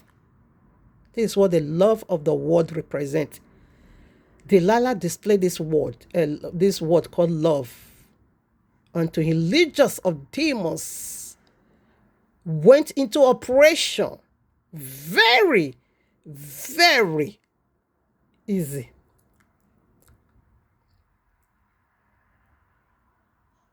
17. That he told her all his heart, Lupercalia, you gave your heart to Lupercalia, and said unto her, "There hath not come a razor upon my head, for I have been a Nazarite unto Yahuwah." This is what set me apart for Yahuwah from my mother's womb.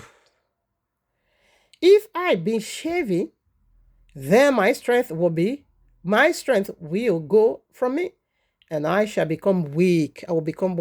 I shall become weak and be like any other man." We're going to be celebrating Lupercalia. We are celebrating one deity now. Are we not celebrating love?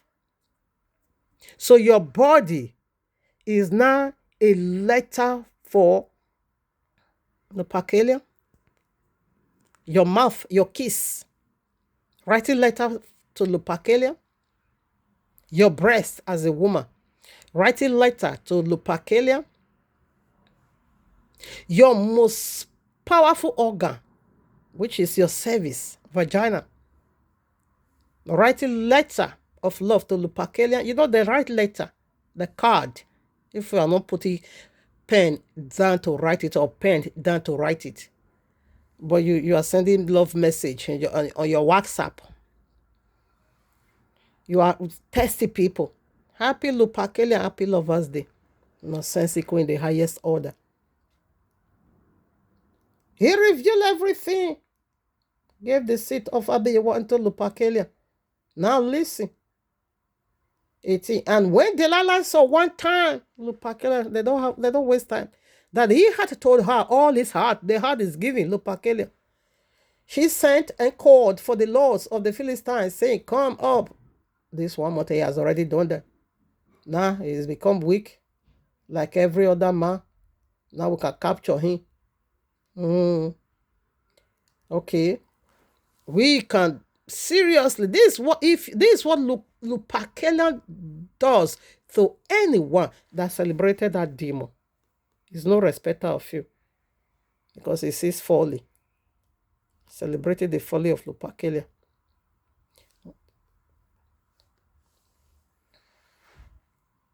18 now. And when Delilah saw that he had told her all his heart, she sent and called for the lords of the Philistines, saying, come up this once, for he hath assured of me all his heart. No more secret. There the lord of the Philistines came up unto her and brought money in their hand. 19. And she made him sleep like a baby. Now Lupercalia is in action. Drug him already. No. And she made him sleep upon her laps or her knees. Now she became automatically a mighty man of Yehovah. She now became his mother. Come and rest your head on my feet. And she called for a man, and she caused him to shave off the 7 locks of his head, and she began to afflict him.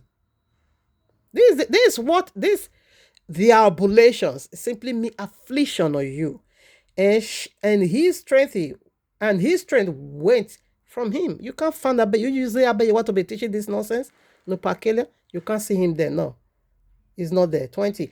And she said to the Philistines, be upon thee. And she said, the Philistine be upon thee, Samson. And he woke up out of his sleep and said, I will go out as at other times before and shake myself.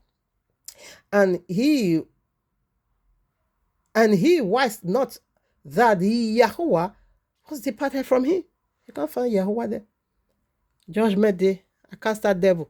I do many wonders. No, Yahweh wasn't there. It was Lupercalia. It was the lost heart of Jesus Christ and Allah that revealed in you, that make you to act thus, that make you to be acting all those magic stuff. Yahweh is not there. We're displaying love. Oh, love your neighbor as you love yourself. I bet you want to say, it's none of my business this time, because it's Lupercalia. Showing love. I love you. I was doing this for you. I was doing that for you. We were casting that devil. We were serving so for you. Yahshua said, me, I never knew you. Professor, who gave you that prophecy? We were casting that devil. We were showing love to people. We were setting people free. All the Pascalians, the Yahshua said, where? Who told you that? I'm not the one. You cast that devil. That is in me. It's in my name. It is Lupercalia, okay? Showing love, displaying love. That is not my own. Because if you love me, you're going to be doing my will. Keep my commandment. Teach my own love to the entire world. Not on Valentine Day, 21. But the Philistine took him and put out his eyes. Not because his eyes is evil now. And brought him down to Gaza and bind him with fetters of bronze. And he did grind in the prison. Freedom is over. So this is what the oblations. So what was the technique? What was the technique they used to brought down Samson to his knees? It took his eyes off. Sex. Woman's womb did wonders. Sex. This lot of Philistines try a lot of technica, or a lot of technique. They were unable. So what was the whatever they use? Sexual intercourse. It used a lot of technique. It didn't work, but says prophesying love, yes, works. Howbeit, yeah, 22, he has not begun to grow. See what they said, 23 now. There, the lords of the Philistines gathered themselves together for to offer a great sacrifice unto Dagon. This is Lupercalia, because he's traveled every part of the place. Here is Babylon. Is it? Isn't it? No, excuse me. Here is not Babylon. To Dagon, their God, and to rejoice, for they said, our God has delivered Samson, our enemy, into our hands. What was the weapon they used to deliver? What was the technical method they used to deliver Narcissus love? Lupercalia, 24. And when the people saw him, they praised their God, Dagon, for they said, our God has delivered unto our hands our enemy and the destroyer of our country, which slew many of us. When you are in authority of Abba Yahuwah, this is what you means to enemy. You that is, you compromise nothing. You destroy them all. But when they capture you through this love, nonsense love, Lupercalia, lovers day, you are gone.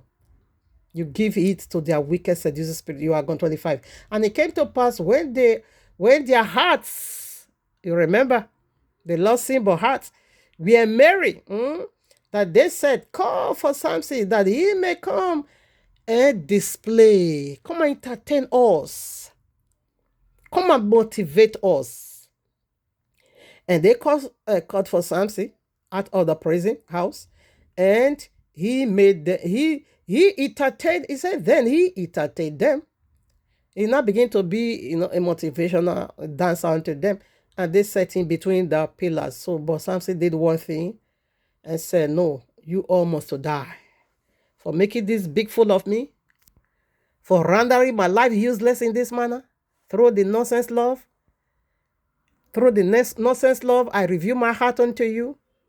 You now begin to celebrate unto your gods, they gone. All of you must to buy. You must to buy. All of us, he himself also died. So that is the attitude I want every one of you to put on as you listen to this very message. Put it on, put it on, put it on. Let your flesh die. Don't set your flesh on fire. And let your spirit live. Set your spirit on fire, not your flesh. Let your flesh die, perish with the things of the world. You don't need it.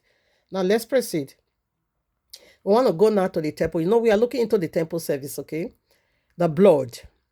In that feast, this is what they do. What is blood? Your red garment. Everything they do in this Lupercalia, the symbol is red. That, which is blood. But if you go to history, is actual blood. Everything they do is actual blood. That the prince, when he is doing his oblation in this Dagon temple, Lupercus temple, Lupercarius temple. So what is he doing? He will kill the goats. He will kill the dogs. So they will sprinkle their blood upon the women. How are they doing that sprinkling of the blood upon women? So, after they kill the goat, they will skinned.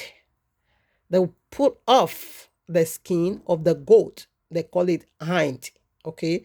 So that hind, they will dip it in the blood, in the basin. They will dip it in the blood of the goat and the dog. They will use it to rub the women for fertilization, okay? For fertility, to be fertile, to get pregnant fast. Because this feast is all about making babies, okay? And this is another IVF, mass effort, okay? IVF, in vitro fertilization. This is how they are doing it, okay? So they will sprinkle the blood and they will be whipping the women. They will be flogging them. They will be beating them. This is done on Lupercalian's day. They will be flogging the women. They will be whipping them. Why the men themselves? They will also strip them naked. There's homosexual is also part of it. Men will be naked men. Men will be having sexual intercourse with men. And the men themselves will also naked, including the women. But they will cover their reproductive organ. I will come into that. They will cover their reproductive organ with the skin, the hind of the goat. They will use it to cover their vagina and their penis. But every other part of their anus is still naked, okay? And the men will be punching the men. This ritual is done, or this oblation is done in the name of getting pregnant. Okay, this is how they are doing their in vitro fertilization, IVF. So it's through this very wicked sacrifice.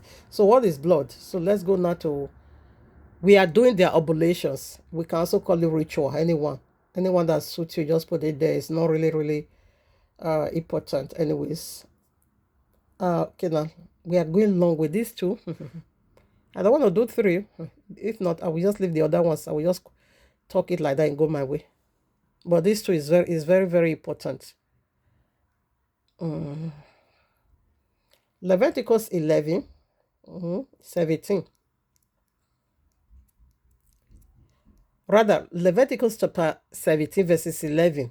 I read, "For the life of the flesh is in the blood, and I have given it to you upon the altar to make atonement for your souls.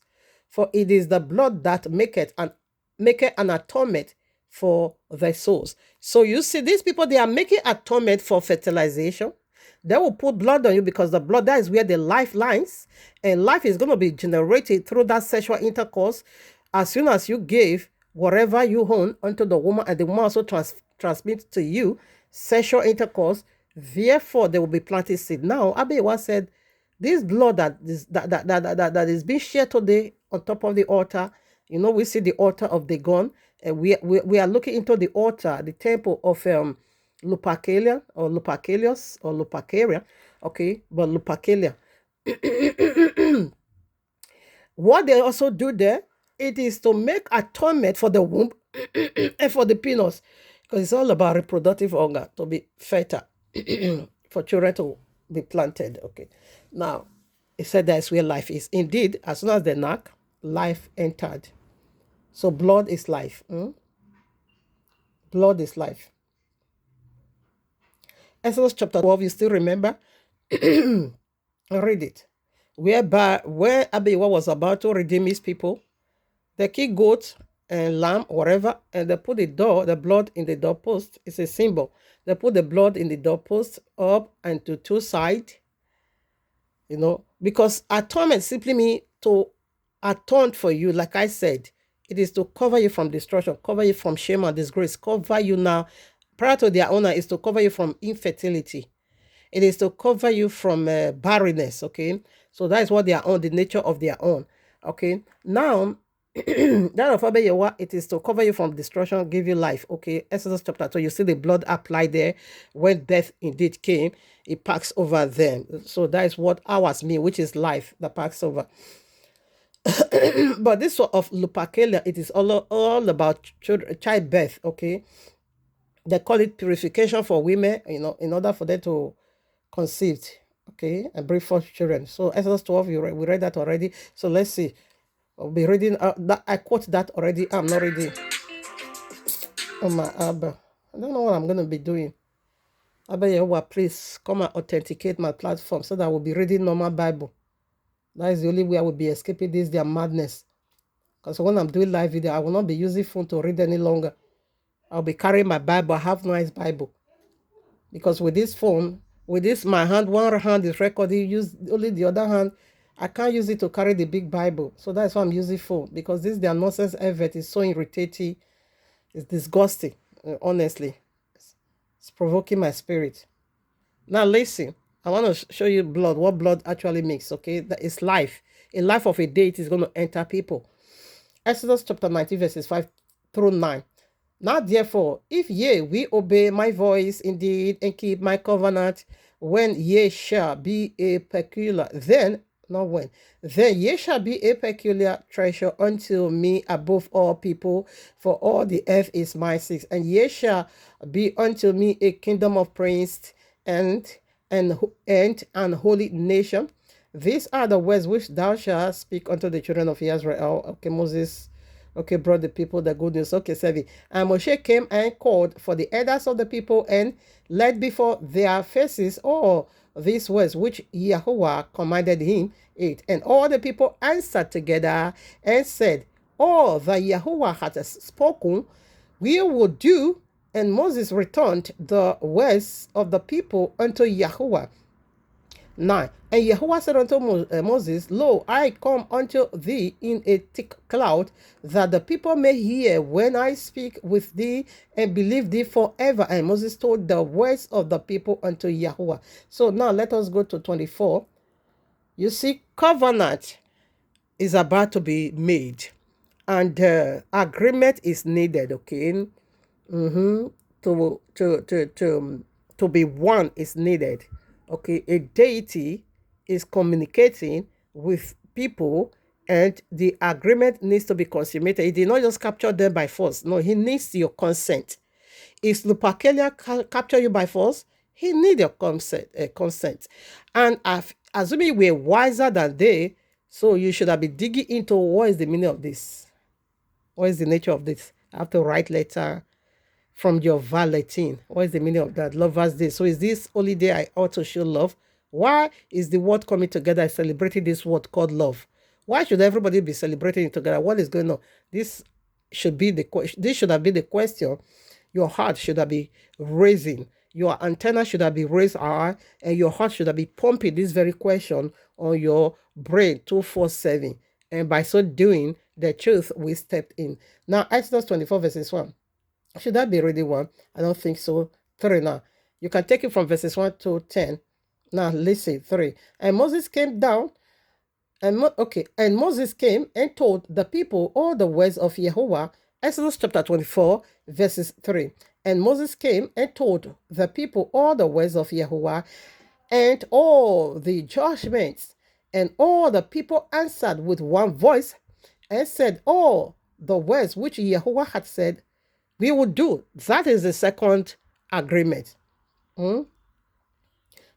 And Moses wrote all the words of Yahweh and rose up early in the morning and built an altar under the hill and 12 pillars according to the 12 tribes of Israel.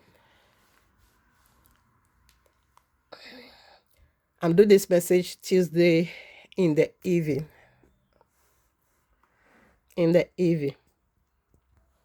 But it will be uploaded tomorrow, midst of the week. 5 now.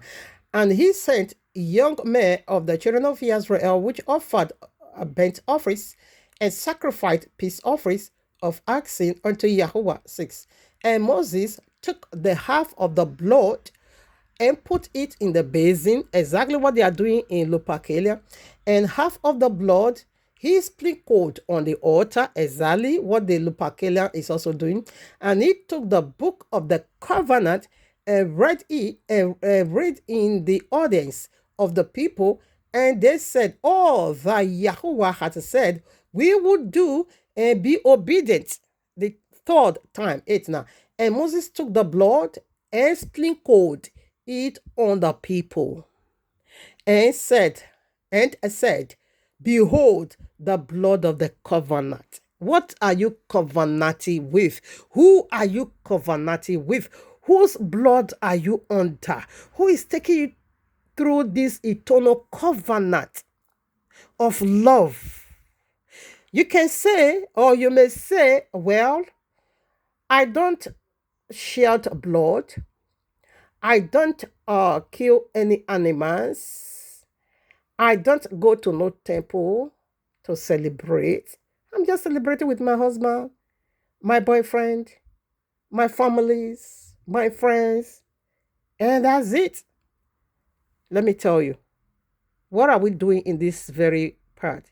We are digging out the spirit. Just like Christmas, you're not bringing the Christmas tree, but you celebrate Christmas. But the tree is right there, spiritual. It's a deity. Okay, you are not doing any of this. Fine. But spiritual, what about the spiritual part? The reason why the spiritual part, the reason why you're not saying the spiritual part, because your eyes is in darkness. Like what they did to Samson through this prophesying word they call love. Legions of demons operation very easy. Very, very easy. So easy, very easy, effortlessly. Very easy, effortlessly. Legions march in So that spirit is right there. It's right there. Samson, after he prophesied, displayed and confirmed and displayed, for Samson so loved Delilah that he gave his 2 eyes. For Samson so soared in love with Delilah that he gave away his relationship with his God and now gave his whole heart unto a Delilah. To their God they gone. And they now sacrifice and celebrate the God that their enemy is being captured. Exactly what they are doing spiritually about you, especially the people of the West, and they thought that they were wise. I told them I'm gonna distract them. I'm gonna deviate them from the love of Yahuwah. They're gonna be celebrating my own love. This is what he's doing. Because if you don't plant his own love, if you don't have anything like this, therefore it will be very easy for you to turn to the love of Abba Yahuwah. Oh, for Yahuwah so loved the world that this gave. Okay, I'm gonna be celebrating that one. But he don't want you to. That is why you also, carved his own day of love and give it to the entire world. Lupakena so love the world. They are celebrating it. It is the day to share love. So innocent at this word called love. But you see what is inside. So innocent as it is. So harmless as it is. Full of passion. So beautiful. So perfect as it is. Physically. In wells. But what about the actions? What about the work, the effort a deity put in it? You think you're gonna jump and pass that one? You are a joker. You won't jump and pass. Your 2 eyes will be blind, like what they did to Samson. If you ever prophesy and also display this love, sorry, you must give something. Yeah? For you so love Lupakina or Lovers Day or Valentine's Day, you are giving something unto this devil, unto these devils. Now, it's everything about you want to say, we will do and be obedient. 9, 8, now. He now took the blood of the covenant. Let me take it again. And Moses took the blood and sprinkled it on the people and said, behold, the blood of the covenant. Are you beholding the blood of the covenant of Lupakelia? Which Yahuwah had made with you concerning all his ways. Lupakelia is also making a covenant concerning everything. That all the symbols, okay, through the arrows, the heart love, the one you call love, the heart, okay, and the red dress you are putting on, and the red flower you have given, and the chocolate as well. All these symbols is a teachings of a deity from a deity unto the world. And verses 10, it said, Abewa, we reviewed that saw him in his cleanliness as the body of heaven. You can take it to 10. Me, I'm done. So I'm gone already. So what part am I still working with now? The Pakelian. Okay, I read this already. Exodus, I'm done with that. Now Matthew 27. Yeah, it's the last part from the Holy One. Matthew 27, verses 25. 25. I read. Then answered all the people and said, his blood be on us and our children. Because it has to do with about Yahushua HaMashiach or Pilate, also Pilate. Okay, 23. I want to stop. I don't want to do too much. These are Roman Catholics, no, Roman Empire. When they want to crucify Yahushua, there was no error found in him. Pilate, examined him. Nothing absolutely worth death penalty. He now washed his hand and said, this man's blood can never be on me. And the people of the book now said, let his blood be upon me and my children. That is not bad. Of course, we apply the blood of Yahushua always upon us and our children, okay? So the blood, this is how the blood of Yahushua is made upon us. But which blood are you under? Depends on the love you celebrate. These two great love. One is love and the other one is lust. Depends on the blood you are under, the blood covenant you are under. It's a very powerful one, okay? That will determine, that will definitely determine, okay, the blood that resident in you, the blood of goat. So we are done with the holy part. Let's go now to the unholy part. Revelation 12:3.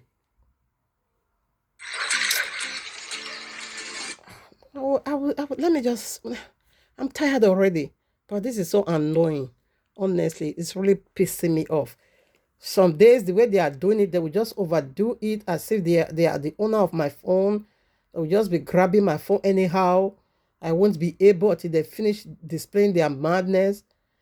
I won't be able to open to my phone, to Bible. Anyway, I don't care. It's their problem. Revelation 12, verses 3. You want to do the unholy blood. I said the question already. I said it out for you already as a question for you. Which blood are you under? Which blood covenant are you under? Now, Revelation 12. I want to answer the other part. Verse 3. And there appeared another wonder in heaven, and behold, a red dragon, having 7 heads and 10 horns, and upon his and 7 crown upon his head. Get out. Their sins is their crown. Their blood is upon their head. Their sins is the crown on their head. Now listen. Red, do you know what that is? This is Lupercalia. Let me go to another one. This is the red dragon, which is Allah, the red beast. Now we are going to the red beast. Revelation 17. You can take it from verses 1 about fornication, sexual immorality. Okay, I will be reading just 3. So he carried me away in the spirit into the wilderness, and I saw a woman again, okay, sit upon a scarlet colored beast, full of names of blasphemy, having 7 heads and 10 horns. Now listen, what is scarlet? Red again. So this is the red beast, okay? We see the red dragon, which is Allah, and we see the red beast, which is Jesus Christ. So this is Lupercalia, and this is blood. What is red? Red simply means blood, okay? Blood. Let me see if there's still another one before we dig deeper on the holy blood. I read that already. Okay, as I want to see what is blood now. What is blood or red? Blood is red. That's clear. That is just clear. That is simple. Yahuwah menirame. Yahuwah menirame. Yahuwah menirame. Yahuwah menirame. Yahuwah ne baba. Yahuwah menirame. Yahuwah ne baba. Yahuwah menirame. Yahuwah menirame itebite. Yahuwah menirame. Yahuwah mene baba tebite. Yahuwah menirame. Yahuwah menirame. Yahuwah menirame. I'm under his blood. I'm not under the blood of goats. Isaiah chapter 1. Okay, we are not going to be 11. To what purpose? Okay, I'm not going to be ready. The lighting, I'm going to be ready there. 15. And when you spread your, okay, your hand is stained with blood. Okay, right now, let's just go to 18. Come now, and let us reason together, saith Yahuwah. Though your sins be as scarlet, they will be white as snow. So what is sin? Red, blood. Though they be red like crimson, they will be as wool. Wool. Okay, now listen. So what is blood? What is red? Sin. What is sin? 1 John chapter 3 verses 4 said, sin is the transgression of the royal law. That is the only definition. You breaking the instruction of Abba Yahweh. So this deity, their garment, Valentine's garment in them is red all through. Their cap, their shoes, everything that has to do with them is red. Red all through is their garment. So they put rebelliousness, they put it on as a garment. And Allah said the womb of a woman is a garment for him. They put rebelliousness as their garment. Both the red beast and the red dragon. And that is the logo. That is the red dress you are wearing. The red earth plant you are using, flowers. Who give you that red plant? Who planted it? You are using So this is the blood of the covenant. Whenever you become a participant of that demonic feast, we are looking into the oblation. This is how you offer oblations unto them. This is what you are under. Simply means sin. It simply means sin, breaking the royal law. Breaking the royal law. Now let's go. Isaiah 14, verses 12.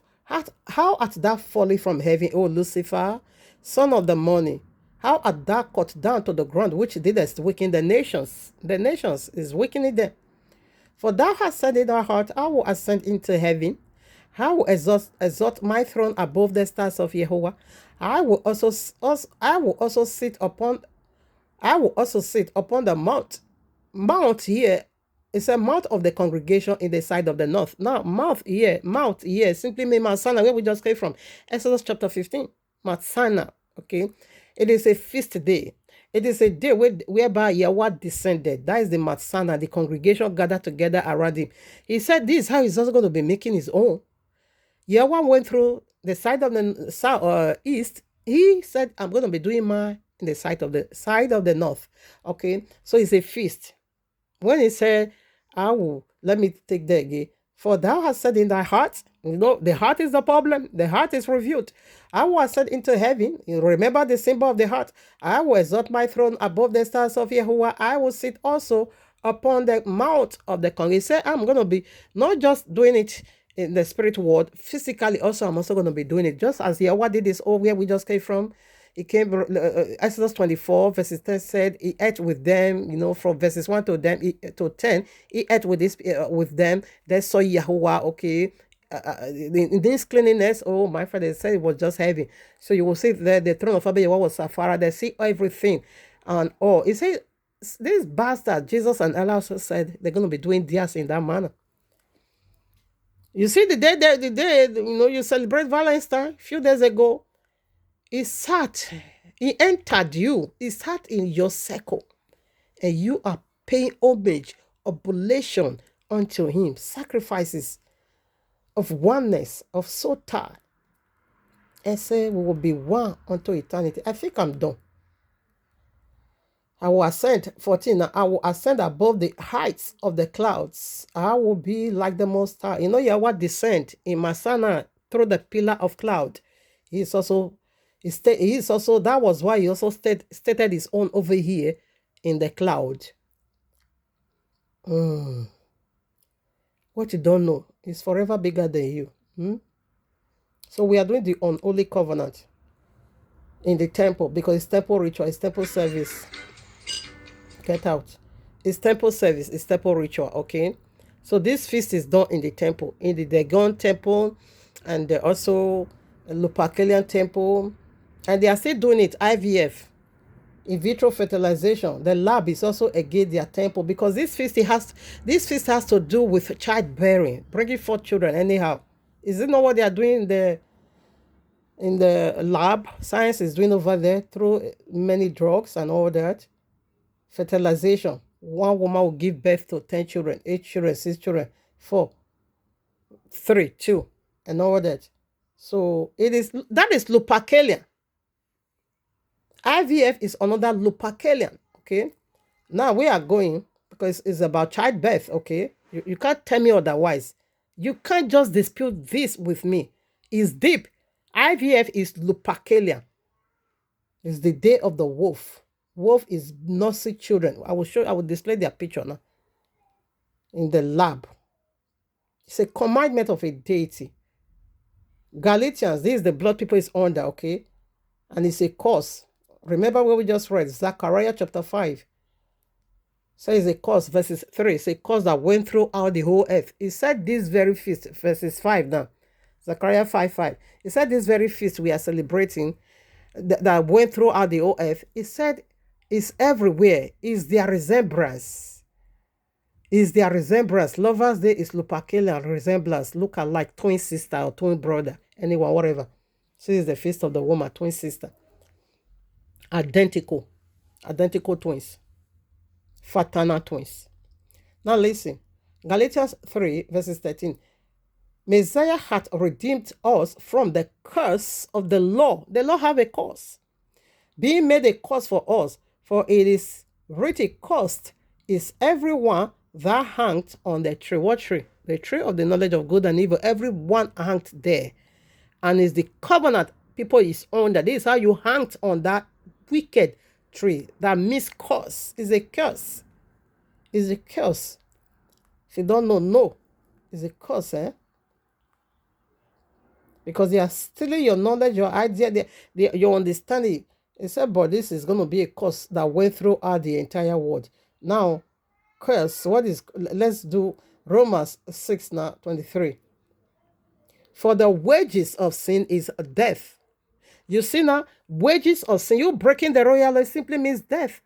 This folly deity that put on rebelliousness as a garment in them, that put on bloodstainer as a garment in them, that put on carnality as a garment on them, it's eternal separation, which is their Venus, the fiery planet. The wages of sin is, sin demand, the royal law, sin, okay, it said the wages of sin is death. Okay, now, the law demands justice. So whenever you break the law, the penalty is death. It demands justice. So let's go and see the justice the Lord demanded. The very one many of you is under, has just celebrated that garbage. You guys don't see something to celebrate anymore. And I said, this wicked feast. Why can't you be celebrating yourself? Just celebrate yourself, people. This arrow will be looking into it briefly. We'll be looking into it briefly, because these are all the tools they are using, symbols, in this very wicked feast. The PSU, they use their lot of PSU. Arrow, they said their love is arrow. That's PSC your heart. I also see that nonsense symbol. Now, Leviticus chapter 16, verses 15. Then shall he kill the goats of the sin offering. Remember, they are sacrificing goat. This is the oblations of the sin offering is for the people, and bring his blood within the veil, and do with that blood as he did with the blood of the bullock, and sprinkle it upon the mercy seat and before the mercy seat. And he shall make atonement for the holy place because of the uncleanness of the children of Israel, and because of their transgressions in all their sins. And so shall he do for the tabernacle of the congregation that remaineth among them in the midst of their uncleanness. And there shall be no man in the temple. Okay, I don't need that one. 18. And he shall go out into the altar that is before Yahweh, and make atonement for it, and shall take of the blood of the bullock and of the blood of the goat, and put it upon the horns of the altar round about, and he shall sprinkle of the blood upon it with his finger 7 times. This is their 7,000 years reign. Okay, this is also the 7 crowns on their head. Their blood, their wickedness is given as a crown on their head. And cleanse it and hallow it from the uncleanness of the children of Israel. And when he had made an atonement, when he had made end, and when he has made an end of reconciling the holy place and the tabernacle of the congregation and the altar, he shall bring the live goat, which is the Azazel, and which is Allah. And Aaron shall lay both his hands upon the head of the live goat, and confess over him all the iniquities of the people of Israel, and all their transgression in all their sins, putting them upon the head of the goat, and shall send him away by the hand of a fit man into the wilderness. And I'm going to be displaying it unto you now. According to the custom of Lupercalian celebration, this is the wolf. Is raising these 2 wolves again in the wilderness, not in the house, in the cave, wilderness. Okay, so this wolf live in the wilderness, and this is Romulus and Ramius. Ramius, okay. Romulus and Ramius. They said they, oh my father, they are identical twins. So this is the feast, ancient feast. You see all of them naked. They don't cover. Their reproductive organ, they will use the skin of the goat to cover only their penis and their vagina. Every other part, you see, everywhere will be naked.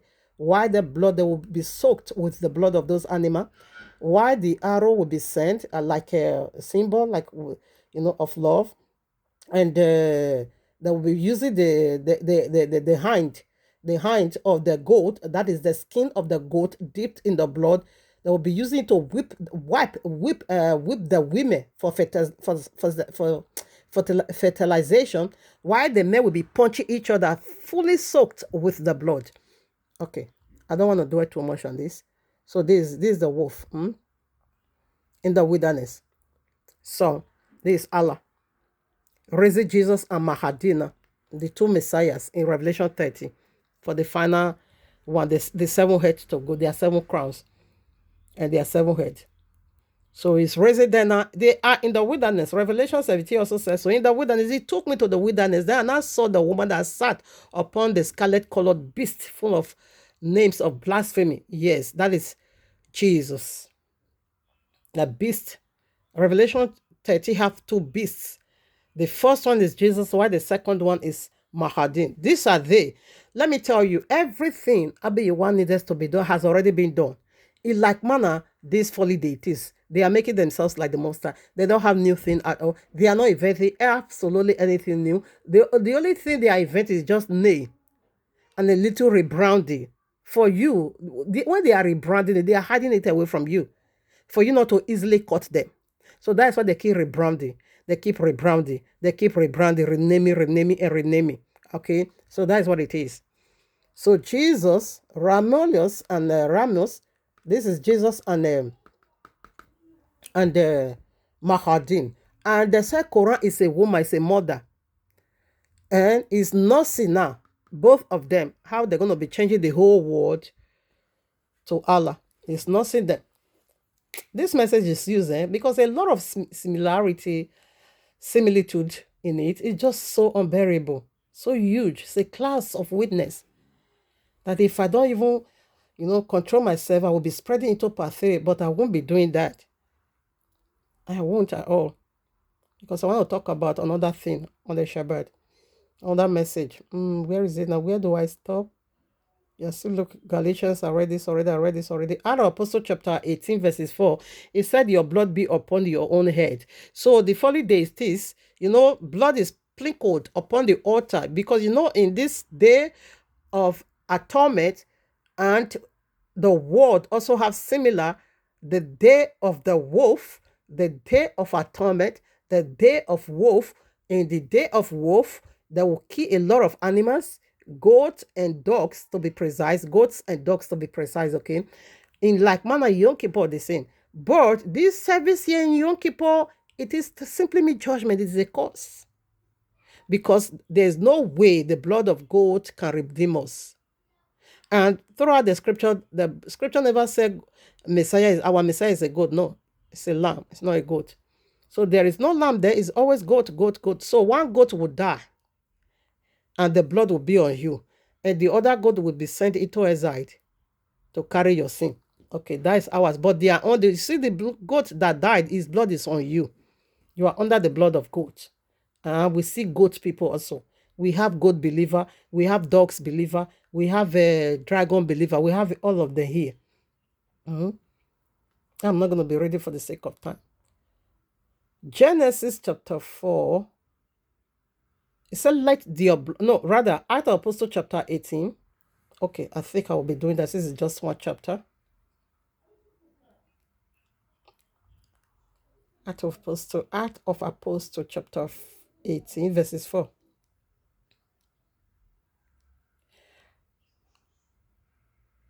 Oh, it's rather I come here. You see, it's verses 6.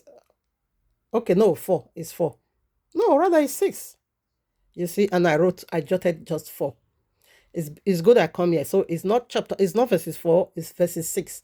Acts of Apostle chapter 18, verses 6. When they opposed themselves and blasphemed, he took his garment and said unto them, Your blood be upon your heads. I am clean. From henceforth, I will go unto the Gentiles. So it is Apostle Shahu, the apostle to the Gentiles. So what happens? Look at what it is. Oh, my Abba. He was ministering the word of Abiwa. They refused to accept an order. Okay, let's just say in the plain language, they rejected it. So in Acts 3, say your blood be upon your own head. So that is the crown of 7 crowns in the head of these holy deities, Allah and Jesus. Okay, it is the crown of sin of the blood be upon their heads. Now, Genesis chapter 4, I don't know if I'm also going to be reading it. We see what Cain did. Okay, killed Abel. When Abba Yahweh rejected the rotten nonsense sacrifice oblations he made unto him, Abba Yahweh rejected it, and he accepted the holy oblations of his brother Abel, and he murdered him for that. Abba Yahweh put a curse. And as Abba Yahweh put a curse, a lot of curses on his head, he now said his punishment is just too much. He cannot endure. If anybody see me now, they're going to be killing me. Abba Yahweh said, no, I'm going to also do that. I want to mark you. So that is how Abba Yahweh put his own blood upon his own head. Whosoever that killeth Cain, 7-fold judgment will be rather. So that when we see Cain, we run from Cain. We don't go close to Cain because he's marked for eternal destruction. Let me tell you, that is the sins of abandonment. Your own sin be upon your own head. Exactly what Abba Yahweh did with Cain. Abba Yahweh left Cain to live in the eternal sin. He left Cain to live. He left Cain to live in his eternal sin, eternal damnation. That Cain, you are on earth, you're gonna be vagabond. That is, you are on it. It's like you are not on it. For the sake that is for due to the suffering you're gonna be going through all eternity. Cain, you're gonna be doing plantation, but harvest, I forbid you from that. You see all this nonsense you guys is laboring for, no harvest. It's empty. Harvest, it can't be found. It is just labor, no harvest. So that is the situation Abba Yahweh put Cain. And he also marked Cain so that he put the blood, the sin of Cain upon Cain's head, live in the eternal damnation, live in the eternal sin, so that we don't have anything to do with Cain. That is Lupercalians. We know already. We see the blood, their blood is on their head. We don't have anything to do with this very wicked feast. We are not part of this wicked one. It's very, very strong one. We are still in point 2. You see how heavy it is. Advert is also taking much time from me anyways. But it worth it. We are still in point 2. All right, Matthew 7, the God believer. They have been marked already. When you keep celebrating all this nonsense, we will just know right away one time, we will just know you are Cain. So you are living your eternal sin. So enjoy it. It's credit card.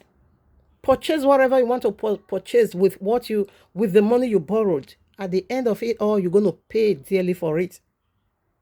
If you say you will not let go iniquity, you won't let go all this wicked, demons use it to cash cruise. You happy demon to prosper in this wickedness. If you say you're not going to let go, sorry, we can't do nothing about it. We just, it's a mark. It's a mark. Devil don't repent. It's a mark. That is the crown on their head. Is a mark of you live in your eternal sin. Now I read Matthew 7 verses 6. Give not that which is holy unto the dogs, neither cast ye your pearls before pig, lest they trample them under their foot and turn again and rent you. Exactly. Salvation is so expensive. The love of Abba Yahweh is so expensive. The word of Abba Yahweh is so expensive. The spirit of Abba Yahweh is so expensive. The presence of Abba Yahweh is so expensive. We don't give it to dog and a pig. We don't. And these are believers. They are in our midst. How are we going to know that Abba Yahweh has already pulled their sin upon their own head? They are the red dragon. They wear the red garment. Okay, so when we see them, we know them already. Therefore, we will not waste our time preaching, try to talk you out of it, because you won't give us your attention. at all. Rather, you're going to be bashing on us. You're going to be judging us. You're going to be calling us names. You're going to be insulting us on our behalf because you are Cain. The mark is on your head. So we will not do nothing because our Messiah is so expensive. The love of Abba Yahweh is so expensive. We won't give it to pig and dog. They are believers, okay? Now, Matthew again, 15, chapter 15, verses 21 through 28. Also, you're going to be seeing another dog believer. Remember, they are sacrificing goat and dog in this feast, okay? I think I'll be reading some place in the chapter 15. You can read it off from 21 way to 28. Though this one repent. When you repent, fine. But Yehoshua said, you are dog. The food belongs to the children of the house, not to their dogs. 21. Matthew 15, 21. Then Yehoshua, I'm not going to be ready. Okay. Then Yehoshua went thence and departed into the coast of Tari and Sidon. Tari and Sidon, 22. And behold, a woman of Canaan came out of the same coast and cried unto him, saying, have mercy on me, O Adonai, thou son of David. My daughter is grievously vexed with a devil. Okay. Now he said the woman of what? Canaan. Read Leviticus chapter 18. She's Canaanist, and go and see what Canaan was doing. They were under this perverse love, this perverseness, sexual immorality, these wicked oblations unto Satan. They were under it. They were under this blood stain. It is their lifestyle, it is their ritual, it is their oblations, it is their service, it is their agreement tied with a very wicked spirit. That is what it is. Lupercalia celebration. They were under it. Their dog. Matthew 25. Do you still remember the goat empire? The goat believer, he said they will be cast. Verses 41 said they will be thrown into the lake of fire. They are goats. So we have goat believer in our midst, okay? So they are Cain and they are Cain. So we won't even bother ourselves trying to talk them out of it. No, we won't do that. Our message is so holy, we won't give it to pigs and dog. We won't. No.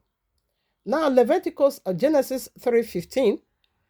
Read it. You're going to see the blood stain in the woman, in a reproductive organ. Because without the blood comes, without the Abba one never needed menstrual cycle before woman can take in seed. No, he never needed it. Uncleanness enter her. She ate uncleanness from the devil, from the dragon, red dragon, which is Allah. The wolf. His day is the one that is left. The day of Jesus is over. Only the day of Allah. That is why it's singular. The day of the wolf. Allah is wolf. But it's going to be masquerading. Has already masqueraded. You know. He copied Bible. Everything that has to do with Bible is in Quran. He copied all. This reminds me. I bet let's listen. Do you know what Islam says about women? It doesn't call them the pillars of society. It calls them the foundation of paradise. When a man asks the... Let me comment. So woman is the foundation of paradise. It's in their ways. Allah have a womb. Now Allah is wearing a womb in his upper loins. What is in the upper loins of a man? If not his genital. If not his genital. Look at the nonsense Allah is saying. Let me play. Do you know what Islam says about women? It doesn't call them the pillars of society. It calls them the foundation of paradise. So Allah built his foundation through woman. So woman, Allah built on woman. Is she saying something? Is this ministry unto you? Allah built on a woman. So the theory of Allah, woman is the foundation of the theory of his paradise, of his reigns, rule and reigns of Allah. So woman is the foundation. Woman is the block. Really? Woman is the foundation of Allah's paradise. Man asked the Prophet, peace be upon him, who deserves my kindness the most? Do you know what he said? He didn't say your teacher. He didn't say your boss or even your father. He said your mother. Then he said it again and again, 3 times before he even mentioned the Father. See how once. she's so The prophet also passionate said, paradise in lies telling at her nonsense. feet, not under a man's throne, not Paradise also lies in her feet. She used 3 languages here, 3 idioms. Wemie memi alamie. Wemie memi alamie o. Wamie memi alamie na. Wamie memi alamie o. Awegbegbe. Awegbegbe. Wegbegbe. Wegbegbe o ni memi alamie o.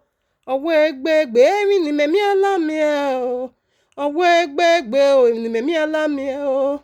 Awegbegbe iwe ni memi alamie. Awegbegbe o ni memi alamie o.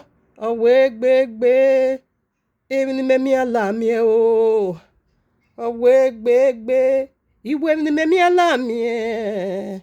Awegbegbe. Huh? Paradise, she is the foundation of paradise.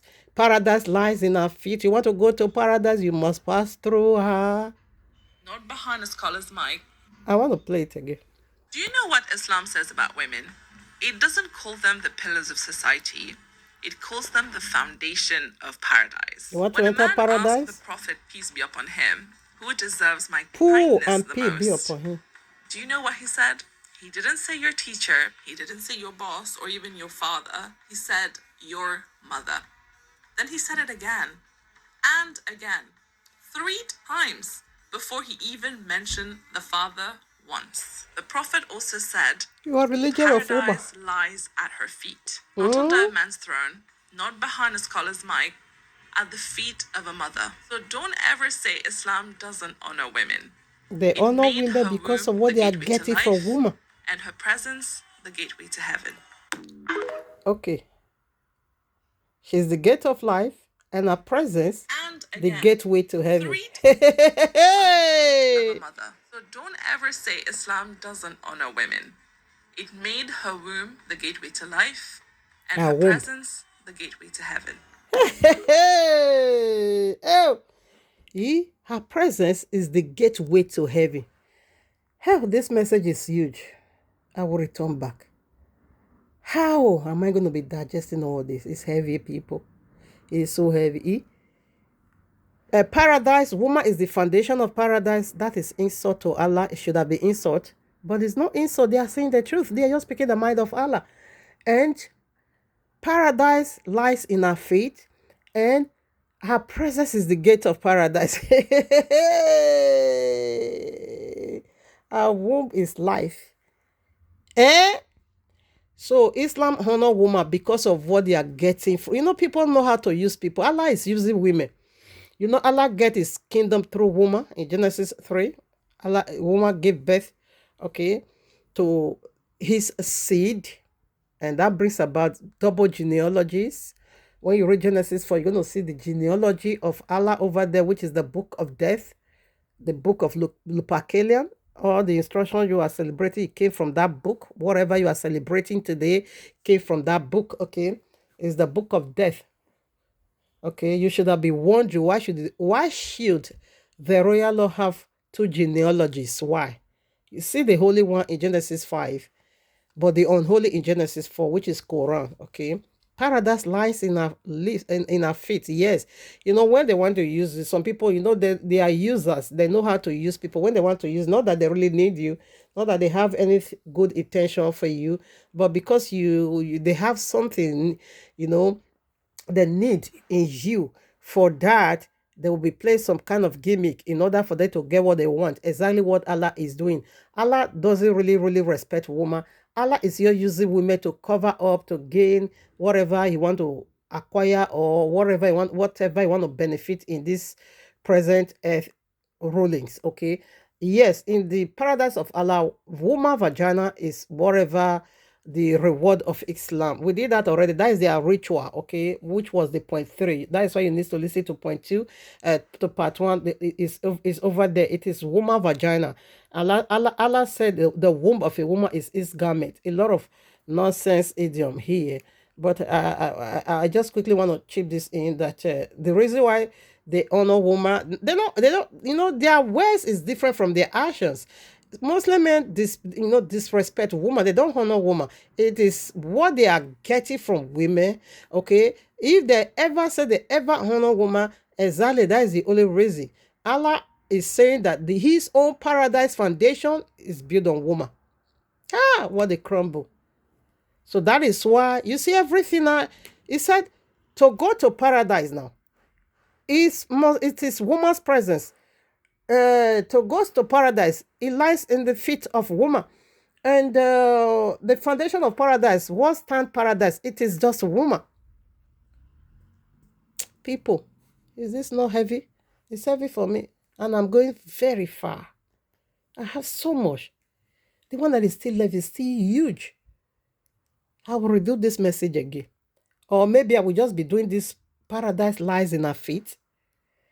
Her presence is the gate of paradise. And paradise of Allah is the woman is the foundation of that paradise. What a paradise. Anyway, we are doing the oblations, okay? There's still a lot of scriptures. Leviticus 15, go and read it. It's about uncleanness. Leviticus chapter 16 deal with women's genital and men's reproductive organ. It deal with both man and woman's genitals. Okay, Leviticus, when you see blood, you become unclean. Uncleanness entered the woman, first woman in Genesis 3 verses 15. Okay, Abewa don't need menstrual cycle to bring about conception. Like I said, the reason that blood flew, it is because uncleanness entered our womb. So that uncleanness for Abewa child to be birthed, or rather a holy child to be birthed, or the seed of Abewa to be birthed, it will first of all push out that uncleanness. Because without pushing out that uncleanness, Abewa don't want to put his own seed there. That is his own people. I'm not saying Abewa is having sex. Please, don't get it twisted. Okay, so the lineage, like Genesis chapter 5, is the holy lineage of Abeyahuwah.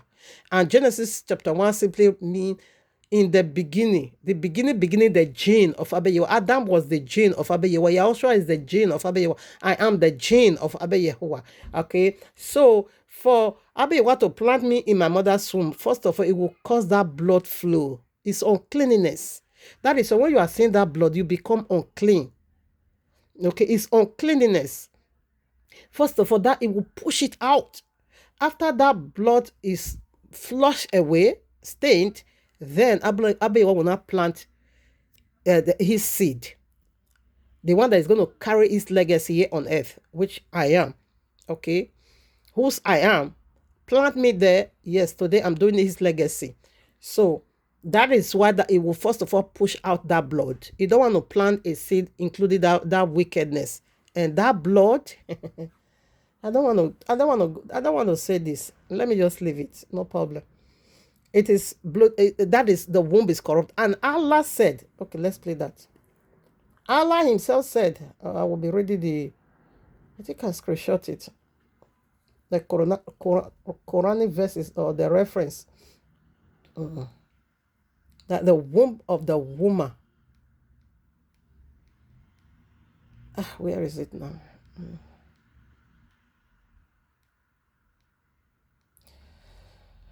Oh my Abba. Where's that? I hope I'm not deleting it. I hope I didn't delete it. Should I be here now? Time is running fast, Mary. Okay, yes, it's here. Let's see what Allah said He's doing with the womb of women. And that is the uncleanness, okay? Have you ever wondered why everything that has to do with this Islam is about women reward, vaginal reward? Now listen. After Aisha, oh no, not Aisha, oh my father. Let me make it big. After Allah complete creating the creation, what is the hadith? Please, me, I can't pronounce it, I beg. This is the hadith reference.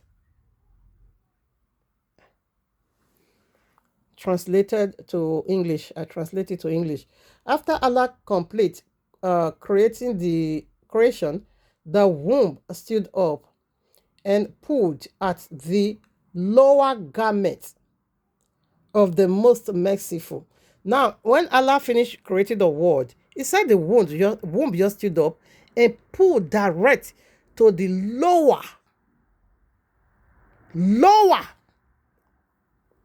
loins of Allah. So Allah entered the womb. Allah was the one who entered the womb. Allah is the blood, the red dragon blood that is flowing in our menstrual cycle. That is why I'm going to be talking now because time is really running out. I wanted to read the book of Yashar. Oh my Abba. That is why Mark chapter 5 verses 24 through 34. Mark chapter 5 verses 24 through 34. You still remember that woman of issue of blood? She sold everything she ever owned. And no physician were able to take care of her. Everybody abandoned her because she became unclean. When you are seeing blood, it simply means unclean. Something unclean is coming out of you, which is Allah. Because I was amazed to find the scriptures that Allah wear the womb of woman in his upper loins, that the womb of woman is Allah's garment in his upper loins, or his penis. He put the womb of woman, that is his penis is inside the womb of woman. Unbelievable. This one is so unbelievable. Now, we also do this feast they are doing. This scripture is used. This very one. You see, only one part I'm still doing. I don't know what I'm going to do with the second one. I wanted to talk about the symbol. Yahuwah. Oh, my Father. When I'm proving it, I want to prove it to the list. Let's go now to the book of Yashar, chapter 18, verses, book of Yashar. I think I'm not going to be reading some part.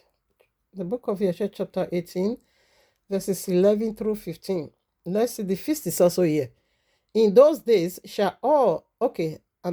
in those days, all the people of Sodom and Gomorrah we are also celebrating it, and of all the whole 5 cities were exceedingly wicked and sinful against Yahuwah, and they provoked Yahuwah with their abominations. Remember, this feast is the abominations of the earth, and they strengthened, in abominably and scornfully before Yahuwah. They strengthened the wickedness, and their wickedness and crimes were in those days great before Yahuwah. 12 now. And they had in their land a very extensive valley, about half a day's walking, and in it there were fountains of water and a great deal of herbage, surrounding the water. And all the people of Sodom and Gomorrah went there 4 times in the year with their wives and children and all belonging to them, and they rejoiced there with taborims and dances.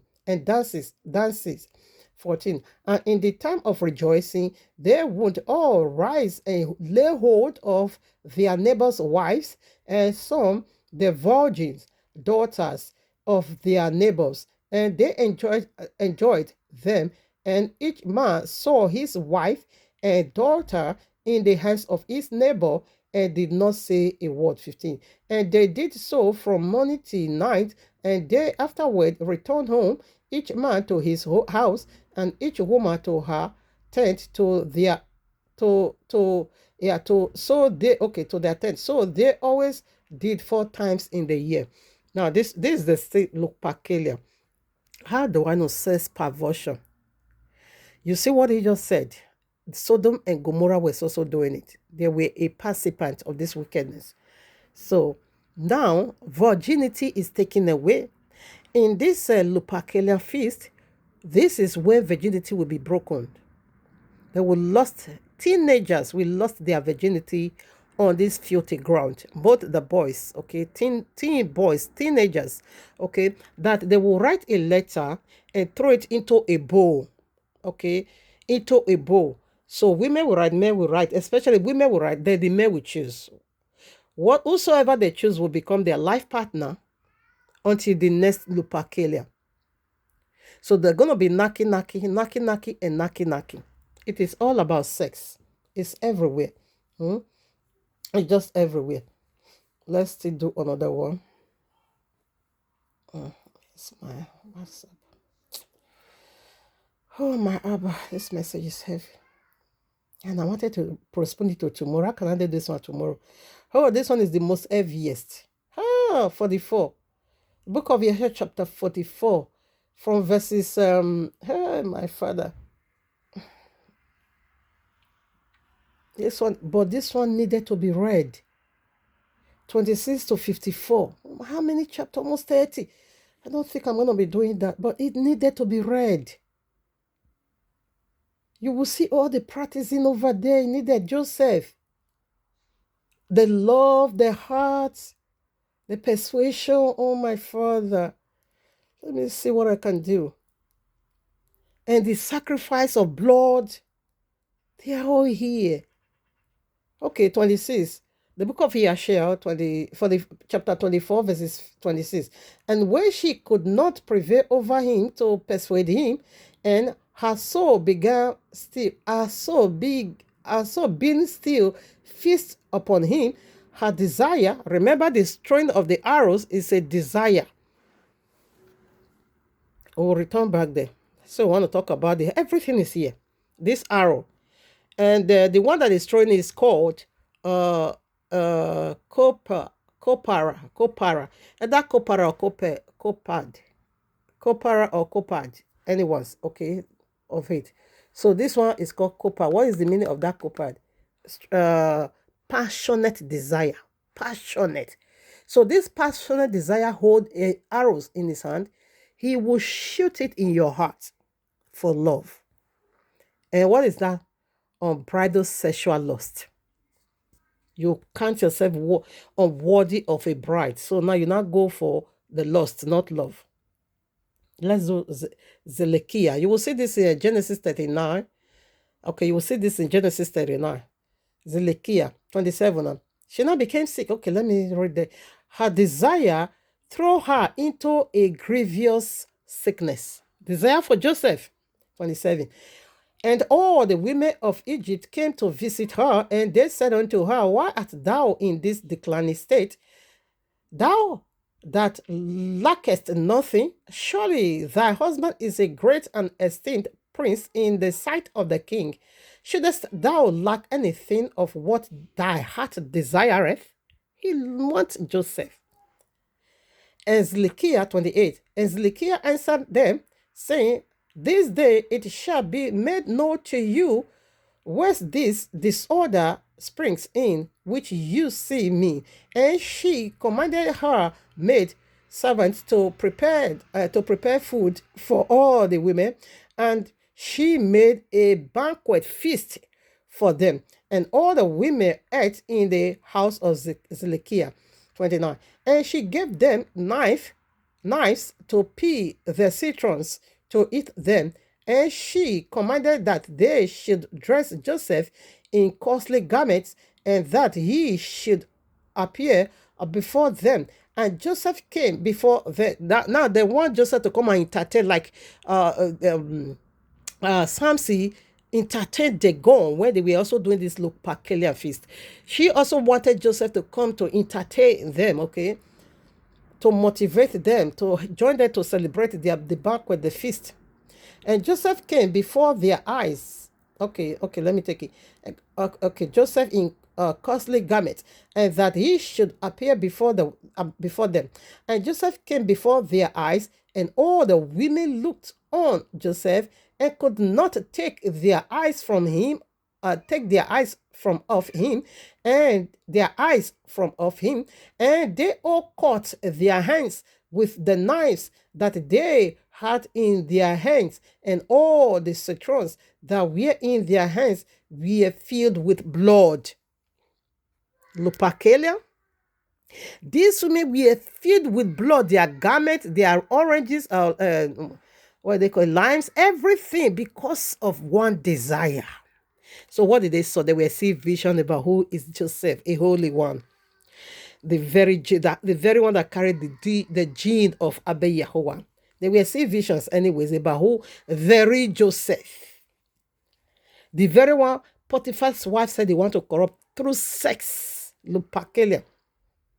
30. And they knew not what they had done. It is the oblation. It is this one, this blood sacrifice, it is to enable, okay? It is to enable the oblation. This is still oblations. These oblations of blood, oblations and blood sacrifice and rituals, it is to enable Zedekiah to rape Joseph. That was why I said this one needed to be read. 30 now. And they knew not what they had done, but they continued to look at the beauty of Joseph and did not turn their eyelids from him. They were seeing powerful vision. You see, Abel, why don't hide who we are? He wanted to see the glory, but this one you can't corrupt it. Your love kill you, your desire kill you, your sexual love kill you. Zedekiah 31. And Zedekiah saw what they had done, and she said unto them, what is this work that you have done? Behold, I gave you citrons to eat, and you have all cut your hands. 32. And all the women saw their hands and blood. Okay, saw their hands, and behold, they were full of blood, and their blood flowed down upon their garments. And they said unto her, this slave in your house has overcome us. They are prophesying because these are oblation, these are ritual to enable a married woman to have raped innocent child, innocent boy. Overcome us, and we could not turn our eyelids from him on account of his beauty. 33. And she said unto them, surely this happened to you in the moment that you looked at him, and you could not contain yourselves from him. How then can I refrain when he is constantly in my house, and I see him day after day going in and out of my house? How then can I keep from declining or even from perishing on account of this? This is how strong, the reason why I need to read here, this is how strong sexual desire is in this feast. That we just count themselves unworthy, but the men that will expose their holies of holies. That is to say, their pride, their private part. 34 now. Then we just put it on the street. Let me read 34. And they said unto her, the words are true. For who can see this beautiful form in the house and refrain from him? And he is not thy slave and attendant in thy house. And why doest thou not tell him that which is in thy heart? See heart. You see what is loaded in the heart. And suffereth thy soul to perish through this matter. 35. And she said unto them, I am daily endeavoring to persuade him, and he will not consent to my wishes. And I promised him everything that is good, and yet I could meet with no return for him. I am therefore in declined state, as you see. Now listen, feborata is also big of fever for love. Have you ever heard this phrase from people who say, I'm sick for love? That is what is called feborata. And feborata or feborara is a month of a woman, a full whole month dedicated, or rather a whole month, a month named after sexual passion, desire, sexual immorality. Very passionate desire. 36. Zedekiah became very ill, very sick on account of her desire towards Joseph, and she was desperately lovesick on account of what the heck. This is a married woman. She was desperately lovesick on account of him. And all the people of the house of Zedekiah and her husband knew nothing of this matter, that Zedekiah was sick on account of her love for Joseph. He, a married woman. So this is the name. Copara or Copad or Copado. Either Copado, Copara, yeah. That is his name. Simply means passionate desire. Is a demon. So he was the one shot at Zedekiah's heart because they want to harvest power. They want to harvest the life of Abba Yehoah in Joseph. So he was the one who did that. Now listen, 37. And all the people of her house asked her, saying, why art thou sick and decline and lackest anything? And she said unto them, I knew not this thing, which is daily increasing upon me. Oh no, she's also being used. 38. And all the women and her friends came daily to see her, and they spoke with her. And she said unto them, this can only be taught. This can only be through the love of Joseph. And they said unto her, entice him, seize him secretly. Perhaps he may hearken to thee and put off this death from thee. And Zedekiah came. So they now taught that they give us some guideline how she's gonna say seize him, entice him and seize him. 39. And Zedekiah became worse from her love to Joseph, and she continued to decline till she had sincere strength to stand. 40. And on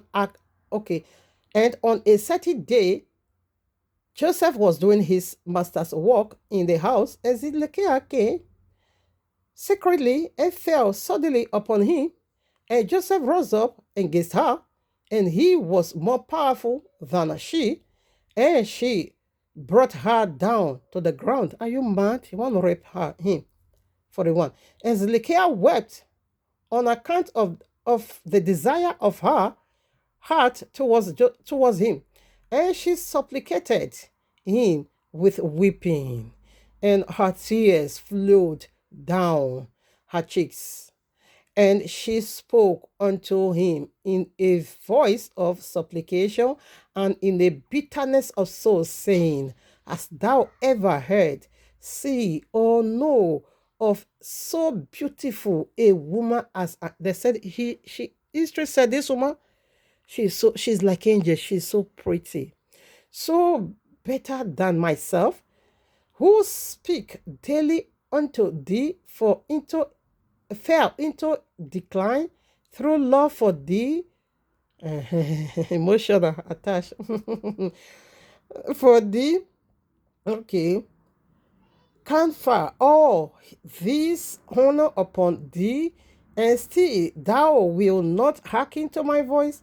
And if it be through fear of my master, of thy master, lest he punish thee, as the king liveth, so no harm, as the king liveth, no harm shall come to him. She reassured.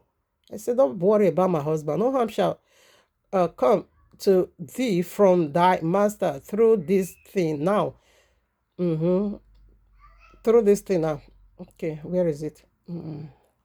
Shall come before thee. Okay, now. Therefore, listen to me and consent for the sake of the honor which I have confided upon thee, and put off this death sick from me. And why should I die for thy sake? And she ceased to speak. 44. This is a married woman. Lupakelia. And Joseph answered her, saying, refrain from me. Leave this matter to my master. Behold, my master knoweth not what. Behold, my master knoweth not what there is with me in the house. For all that belongeth to him, he has delivered unto my hand. And how shall I do this thing in my master's house? 45.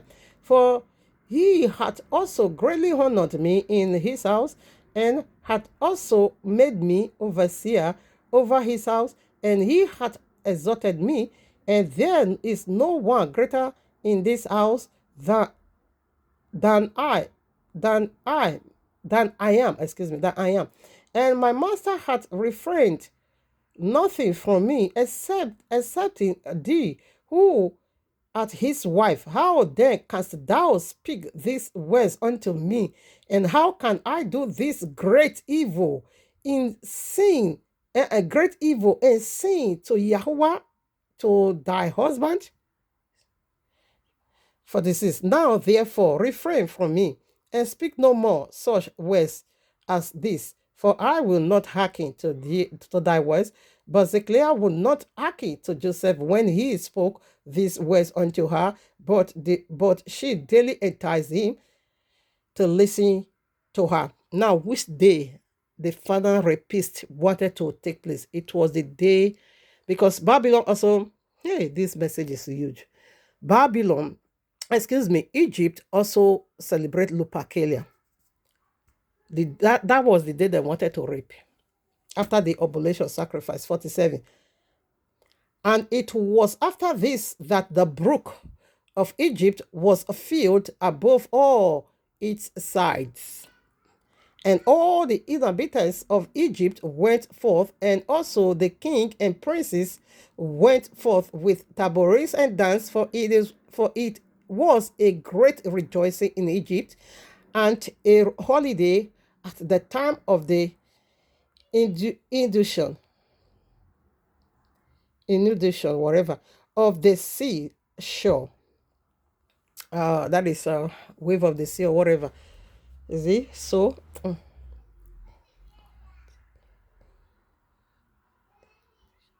in audition or induction or in audition of the sea shore, and they went there to rejoice all the day.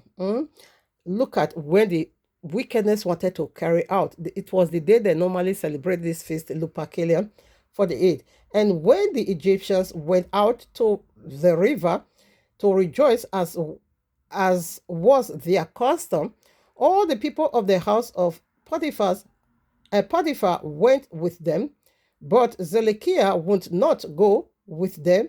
The spirit asked Zedekiah, that is the spirit that was also tormenting Zedekiah. The wicked spirit asked Zedekiah to stay home. I want to clear the house now. Now, what was history have it that on this feast, this is the river Nile. That was what in Genesis Exodus, Abiyawa first of all attacked and struck the river. When it turned it into blood, that is their blood be upon them, because it is blood pollution. Now, when this river pump up like this, both Pharaoh, the king, and all his princes will not go to that river. They will be masturbating. Egypt worship vagina. It's Allah. So they will be masturbating into the river for also a gay fertilization, fruitfulness. Yes, their own is fruitfulness, to be fruitful. Fruitfulness, because they said the land, oh my Abba, will brings about huge prosperity, fruitfulness. So they will carry their penis. They will go and masturbate inside this river. They will release it inside this river. They will release it inside this river. They will put their semen inside that river. It is all about sex, sex, sex. Now, 49. And she rose up and ascended to her temple service now, in the house, and dressed herself in princely garments. And she placed upon her head precious stones of onyx stones inlaid with silver and gold. And she beautified her face, that is makeup, and skin with all sorts of manners purification liquid. Now listen. You see that blood of goat and sheep they sprinkled upon people in your Lovers' Day and your Valentine's Day? They said it is purification for conception. They said it is purification. And Zedekiah is also purifying herself with that same liquid. I don't know which liquid is this, okay? Whether it's blood, I don't know.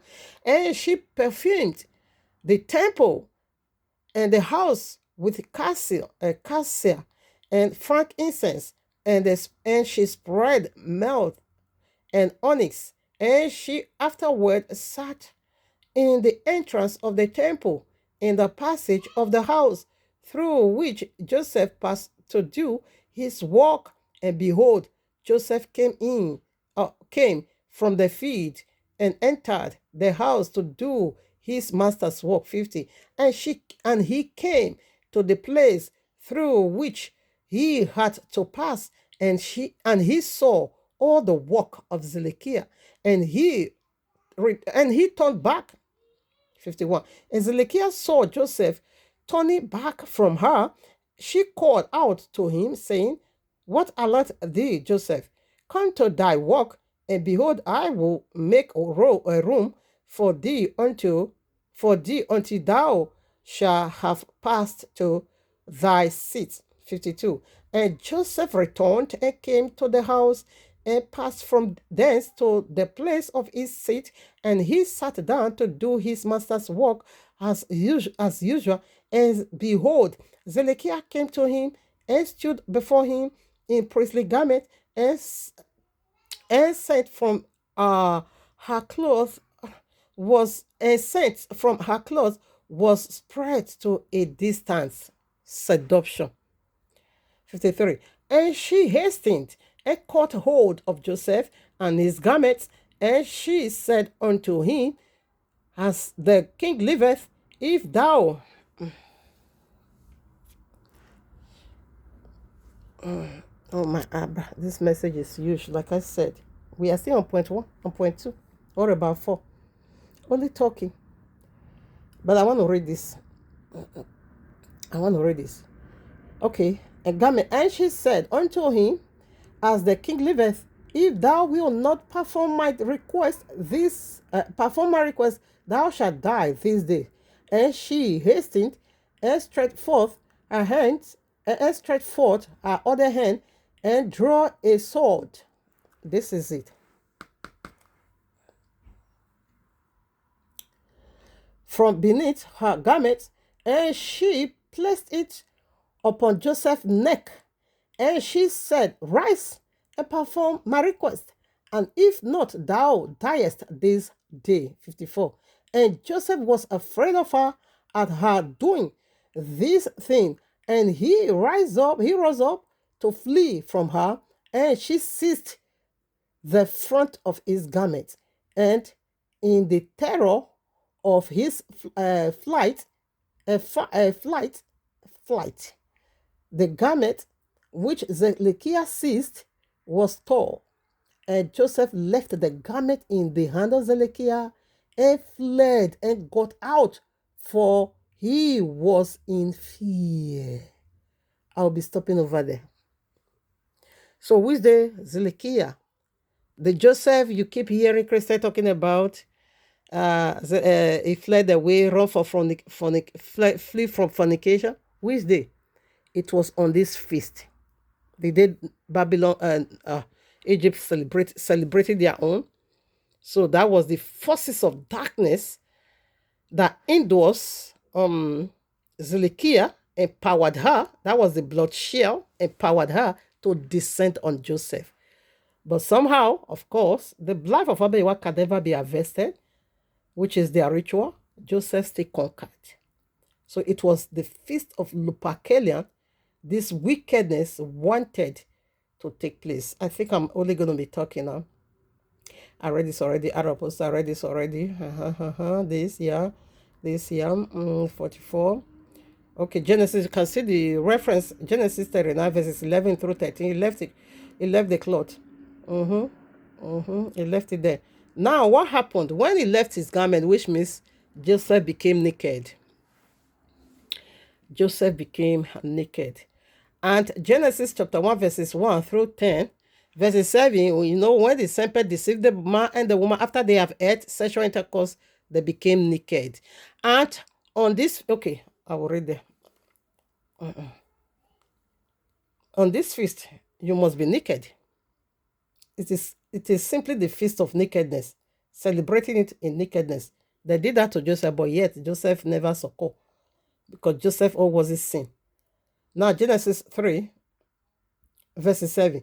And the eyes of them both were opened, and they knew they were naked. And they sewed fig leaves together and covered themselves and made themselves apron. Which part apron is protecting this, or apron is covering? The reproductive organ. I think they ate fruit. They should have covered their mouth. Why their penis and their vagina? So they make apron, they use apron to cover just only the reproductive organ. Again, in this feast of Lupercalia, they will take the goat skin, hind, they will use it to cover their penis and their vagina, only that part. Apron. Now listen, how about when I came in? What is this? They now said they were naked. And who told you were naked? The serpent exposed that onto them. So they were doing, oh my Abba, again. I'm tired. So this is Lupercalia. You know, it began here. Lupercalia. Oh my Father. They'll be taking time. Let me wait. Now, Exodus 32, verses 25, I read. When Moses saw that the people were naked, for Aaron had made them naked unto their shame among their enemies. Now, you see, what were they doing? What were they doing? They were celebrating the golden calf in nakedness. They were stripped naked in celebrating the golden calf. Exactly in the feast of Lupercalia, celebrating Lupercalia, the day of the wolf, people, man and woman, will be naked. They will be naked. Zedekiah stripped Joseph naked, but Joseph did not celebrate it. Even though you are stripping me naked, taking my garment from me, I run on the street naked, but still, I will not celebrate it. I will not do that oblation, no way. 2 Samuel chapter 11, verses 13. When Joseph saw the Bathsheba naked, he goes for it. And the book of Enoch, chapter 7. Oh, I also wanted to read, my father. It said they lust after women. They lust after women. So they became naked. Verses 2 and 3.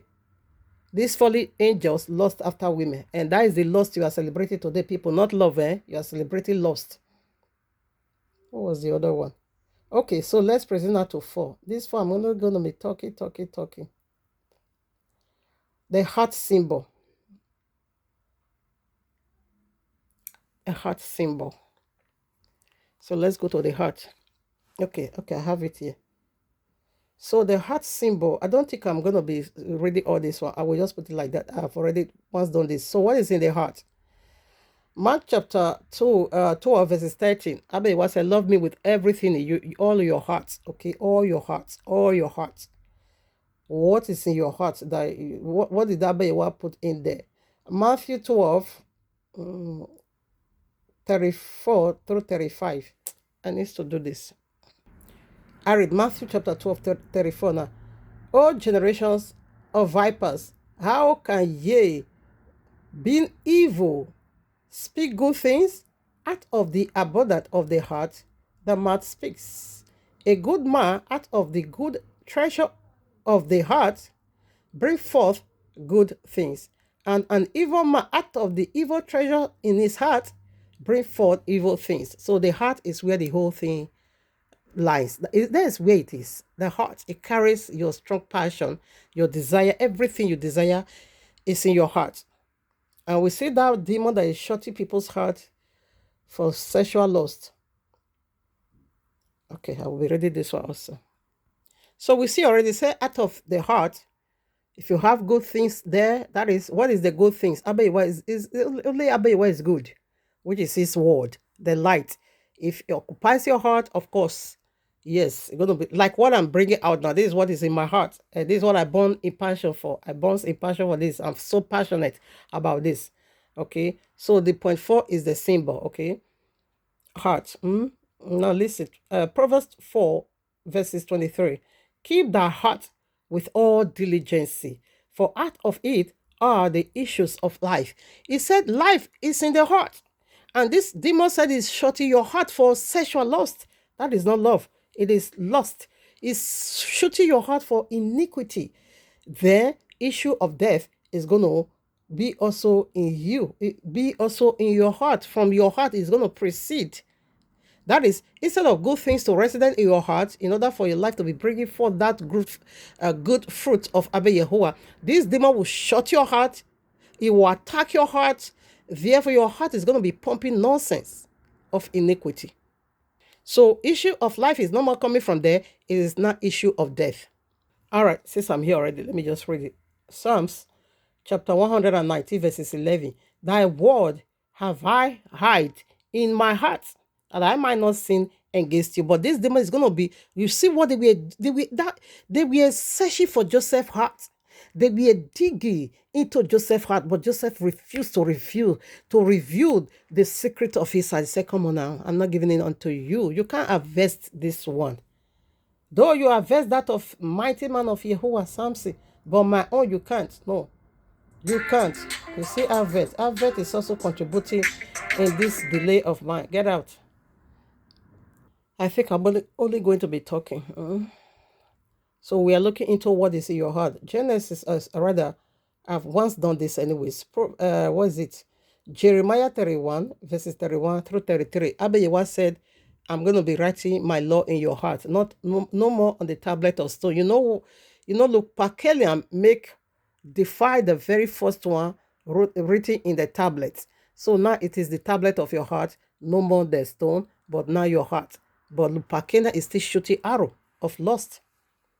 The one they call love. Lovers Day. It's arrow of lust piercing your heart. Okay? It said, I'm going to be writing in your heart. Jeremiah 31, verses 31 through 33. Matthew chapter 5, verses 27 through 30. Yahushua said, if you look at a woman and you lust in your heart, you want your heart to be perfect because the issue of life, that is where it is. Okay? That is where that life is. John 14:15. If you love me, you must channel that love to him in order to keep the word of life. Okay, keep the word. But say if you don't love me, you can't do that. Yeah, Lupakelia has taken hold of you. Galatians 5:22. It said, love Yahuwah, first of all, the fruit of the Holy Spirit.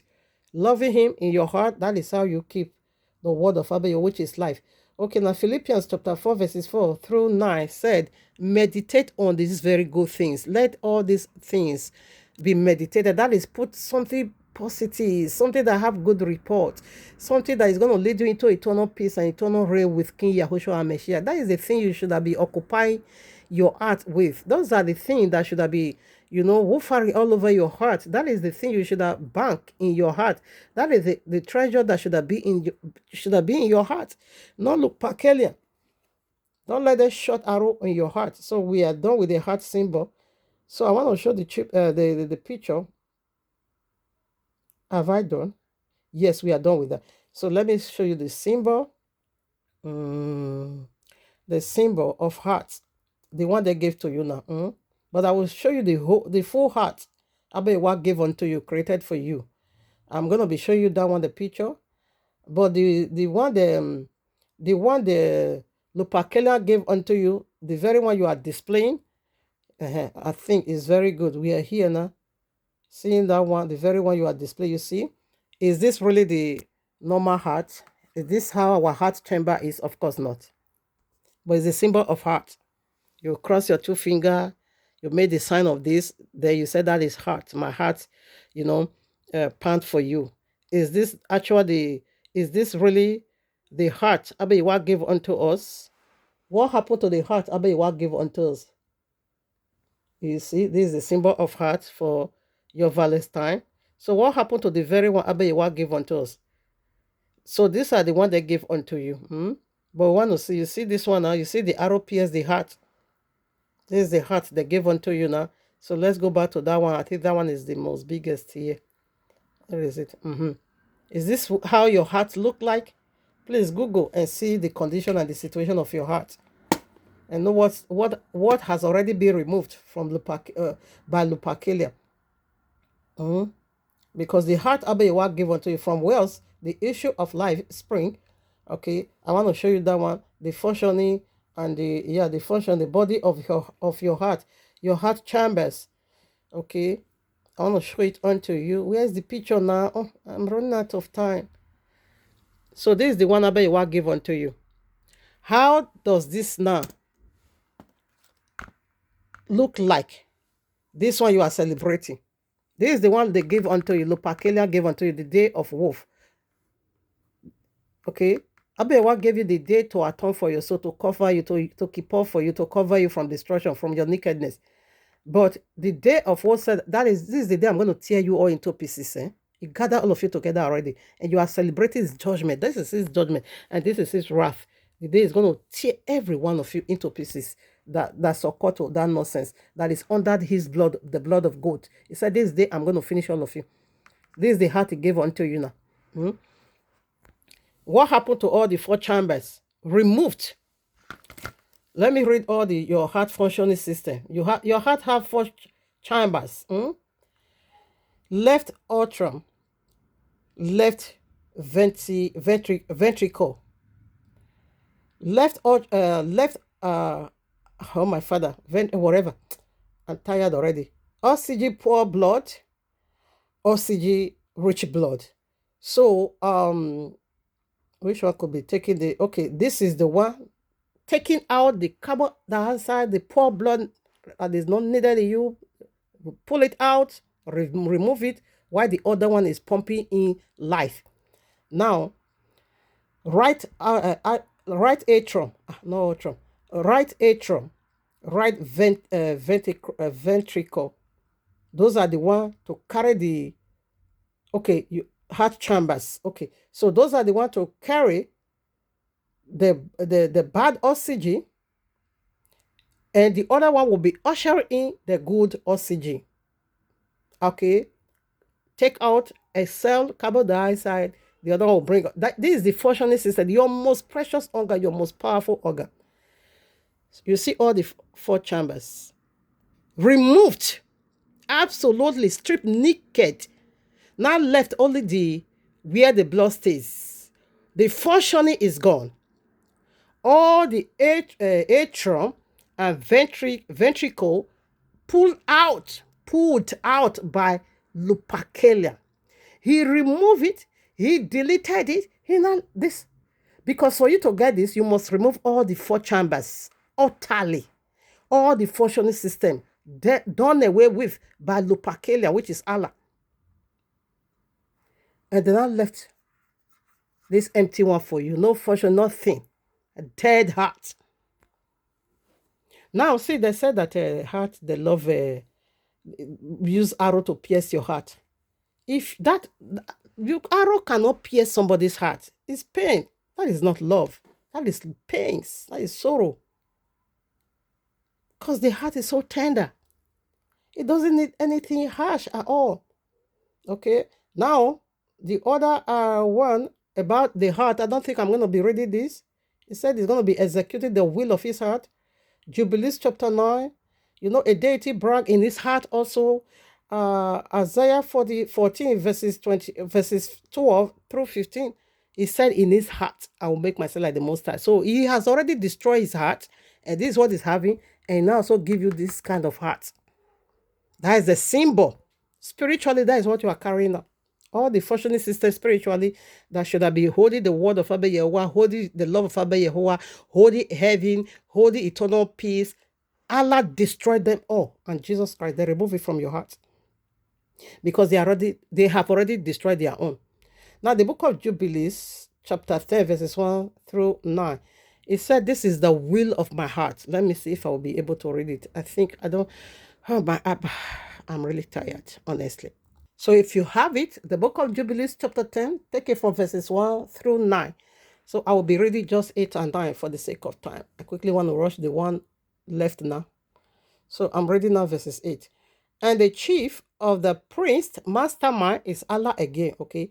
Came and said, Adonai, creator, let some of them remain before me, and let them hearken to my voice, and do all that I shall say unto them. For if some of them are not left to me, I shall not be able to execute the power of my will on the sons of men, for these are for corruption. Cain, anybody like Cain are for corruption, and leading astray before my judgment.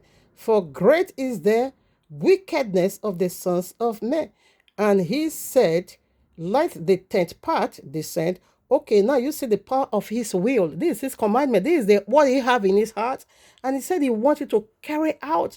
You should listen to his voice. You should do whatever I ask you to do. He said, because these people, they are made for corruption. Because if you cannot change, which means your sin is already upon you, it's a crown on you, like the red beast and the red dragon.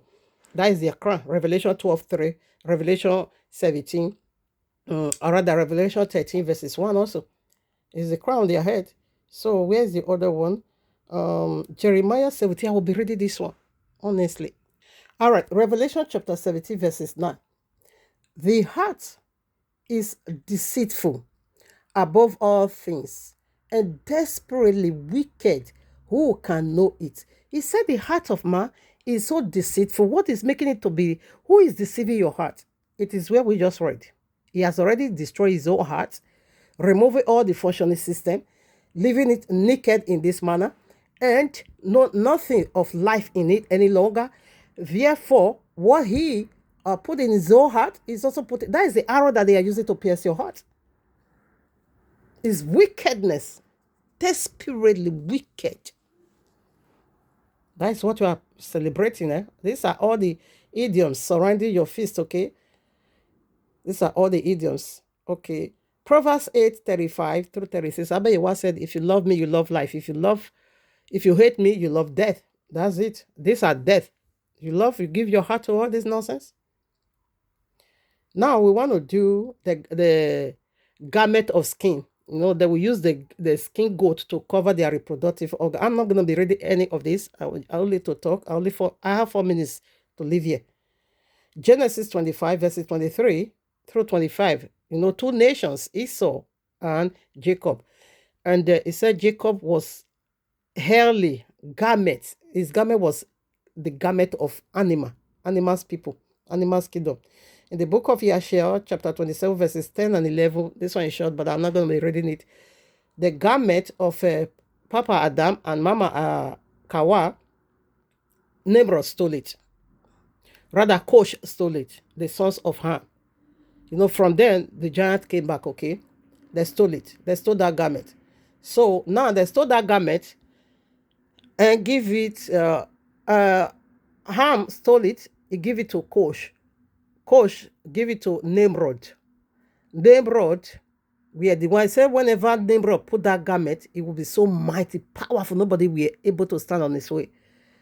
Esau, because he sold, he wear it from Allah's kingdom, he now also went to go and steal it. That is, he killed Nimrod. He didn't steal. He killed Nimrod. He took that garment. The garment, as we are talking, is in the bosom of Esau. Okay, it's in the bosom of Esau. And in this Lupercalia celebration, they will take the skin, the skin of the goat, a dog, goat to be precise. They will use it to cover their reproductive organ for power of procreation. Now, they think the way Nimrod was putting on that animal skin garment, and that make him prosper, and they got it from there. Okay, they now also take some part to cover their reproductive organ for power also. For power. So how does this connect to you now? Spiritually, they are putting that is, you are not the body of animal, because that is body of animal. You are the body of animal, the body of goat and dog. That's what they are turning into you all roundly. They are tying you with this, their nonsense symbol. With this, their nonsense symbol. The book of Yashar, chapter 7, verses 27 through 30, you will see it over there. Kosh stole it. Ham, stole it. Okay, we proceed now to the final symbol. The final symbol, what is it? Okay. The final symbol is the arrow they used to. This arrow. I want to do this one, then I will just run out of this place. I'm tired already. This arrow now, what is this for? The word of Abayewa is a sword. And it said the word of Abba is a double-edged sword. It will pierce its living. And devil said, I'm also going to make my own self like the Most High. You also have a sword. This is it's also going to be piercing your heart. No, all this is piercing, heart piercing, eh? It's heart piercing. So the word of Abba is a double-edged sword. So that will pierce your heart. It said, let me check. I will be reading it. Hebrew chapter 4, verses 12. Hebrew chapter 4, verses 12. For the word of Yahweh is living and active, sharper than any double-edged sword. It penetrated even to dividing of soul and spirit and joints and marrows. It judged the thought and attitude of their hearts.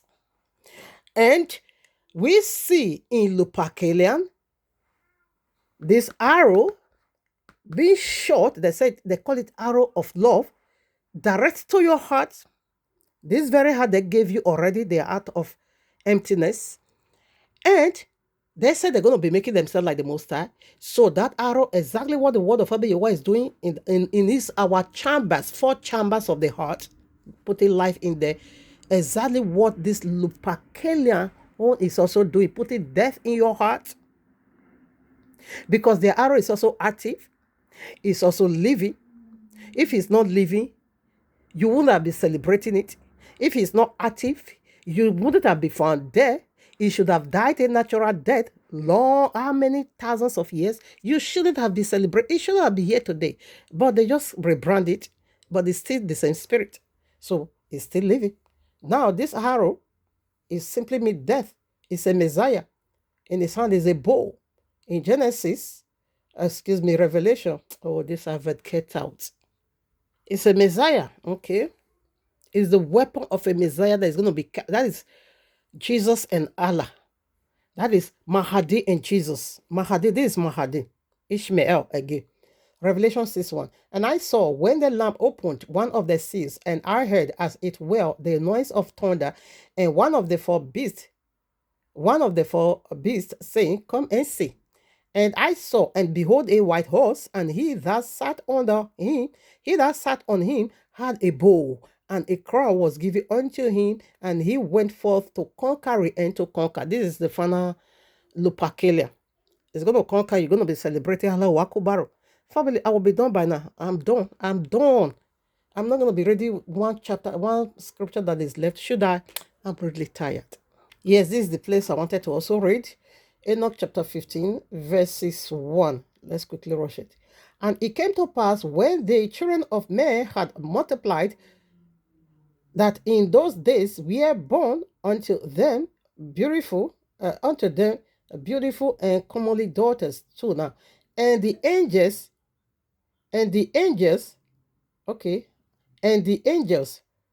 children of heaven, saw and lusted after them, and said to them one another. They even took oath. They took covenant. Blood covenant. When you also goes to 1 Kings chapter 18, you're also going to be seeing it over there.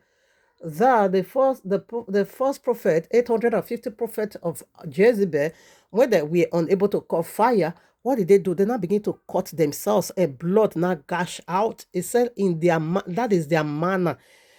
Whoo! Blood covenant is huge. It's really big. So I want to read the final part now that we call it a day. It's long, honestly. This message is really long. I think this should be the longest. The book of Yeshua 21, verses 11 through 15 or so. Let's quickly do that. And Ishmael, the son of Abraham, was growing up in those days. He was 14 years old when Sarai bore Isaac to Abraham. 12. And Yahweh was with Ishmael, the son of Abraham, and he grew up and he learned how to use the bow and became hunter.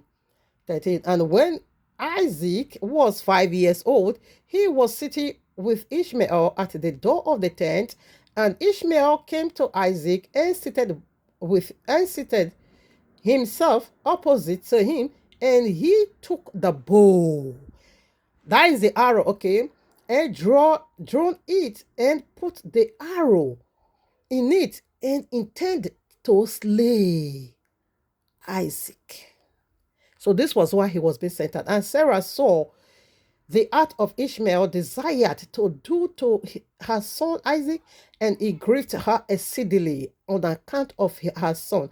And she sent for Abraham and said to him, cast out this bondwoman and her son, for her son shall not be hand with my son, for thus did he seek to do unto him this day. So it's a Messiah. This is the weapon of Mahdi. When he comes, you're going to be seeing this arrow. I want to celebrate demonic activities. Family, I'm done. So it is what that is.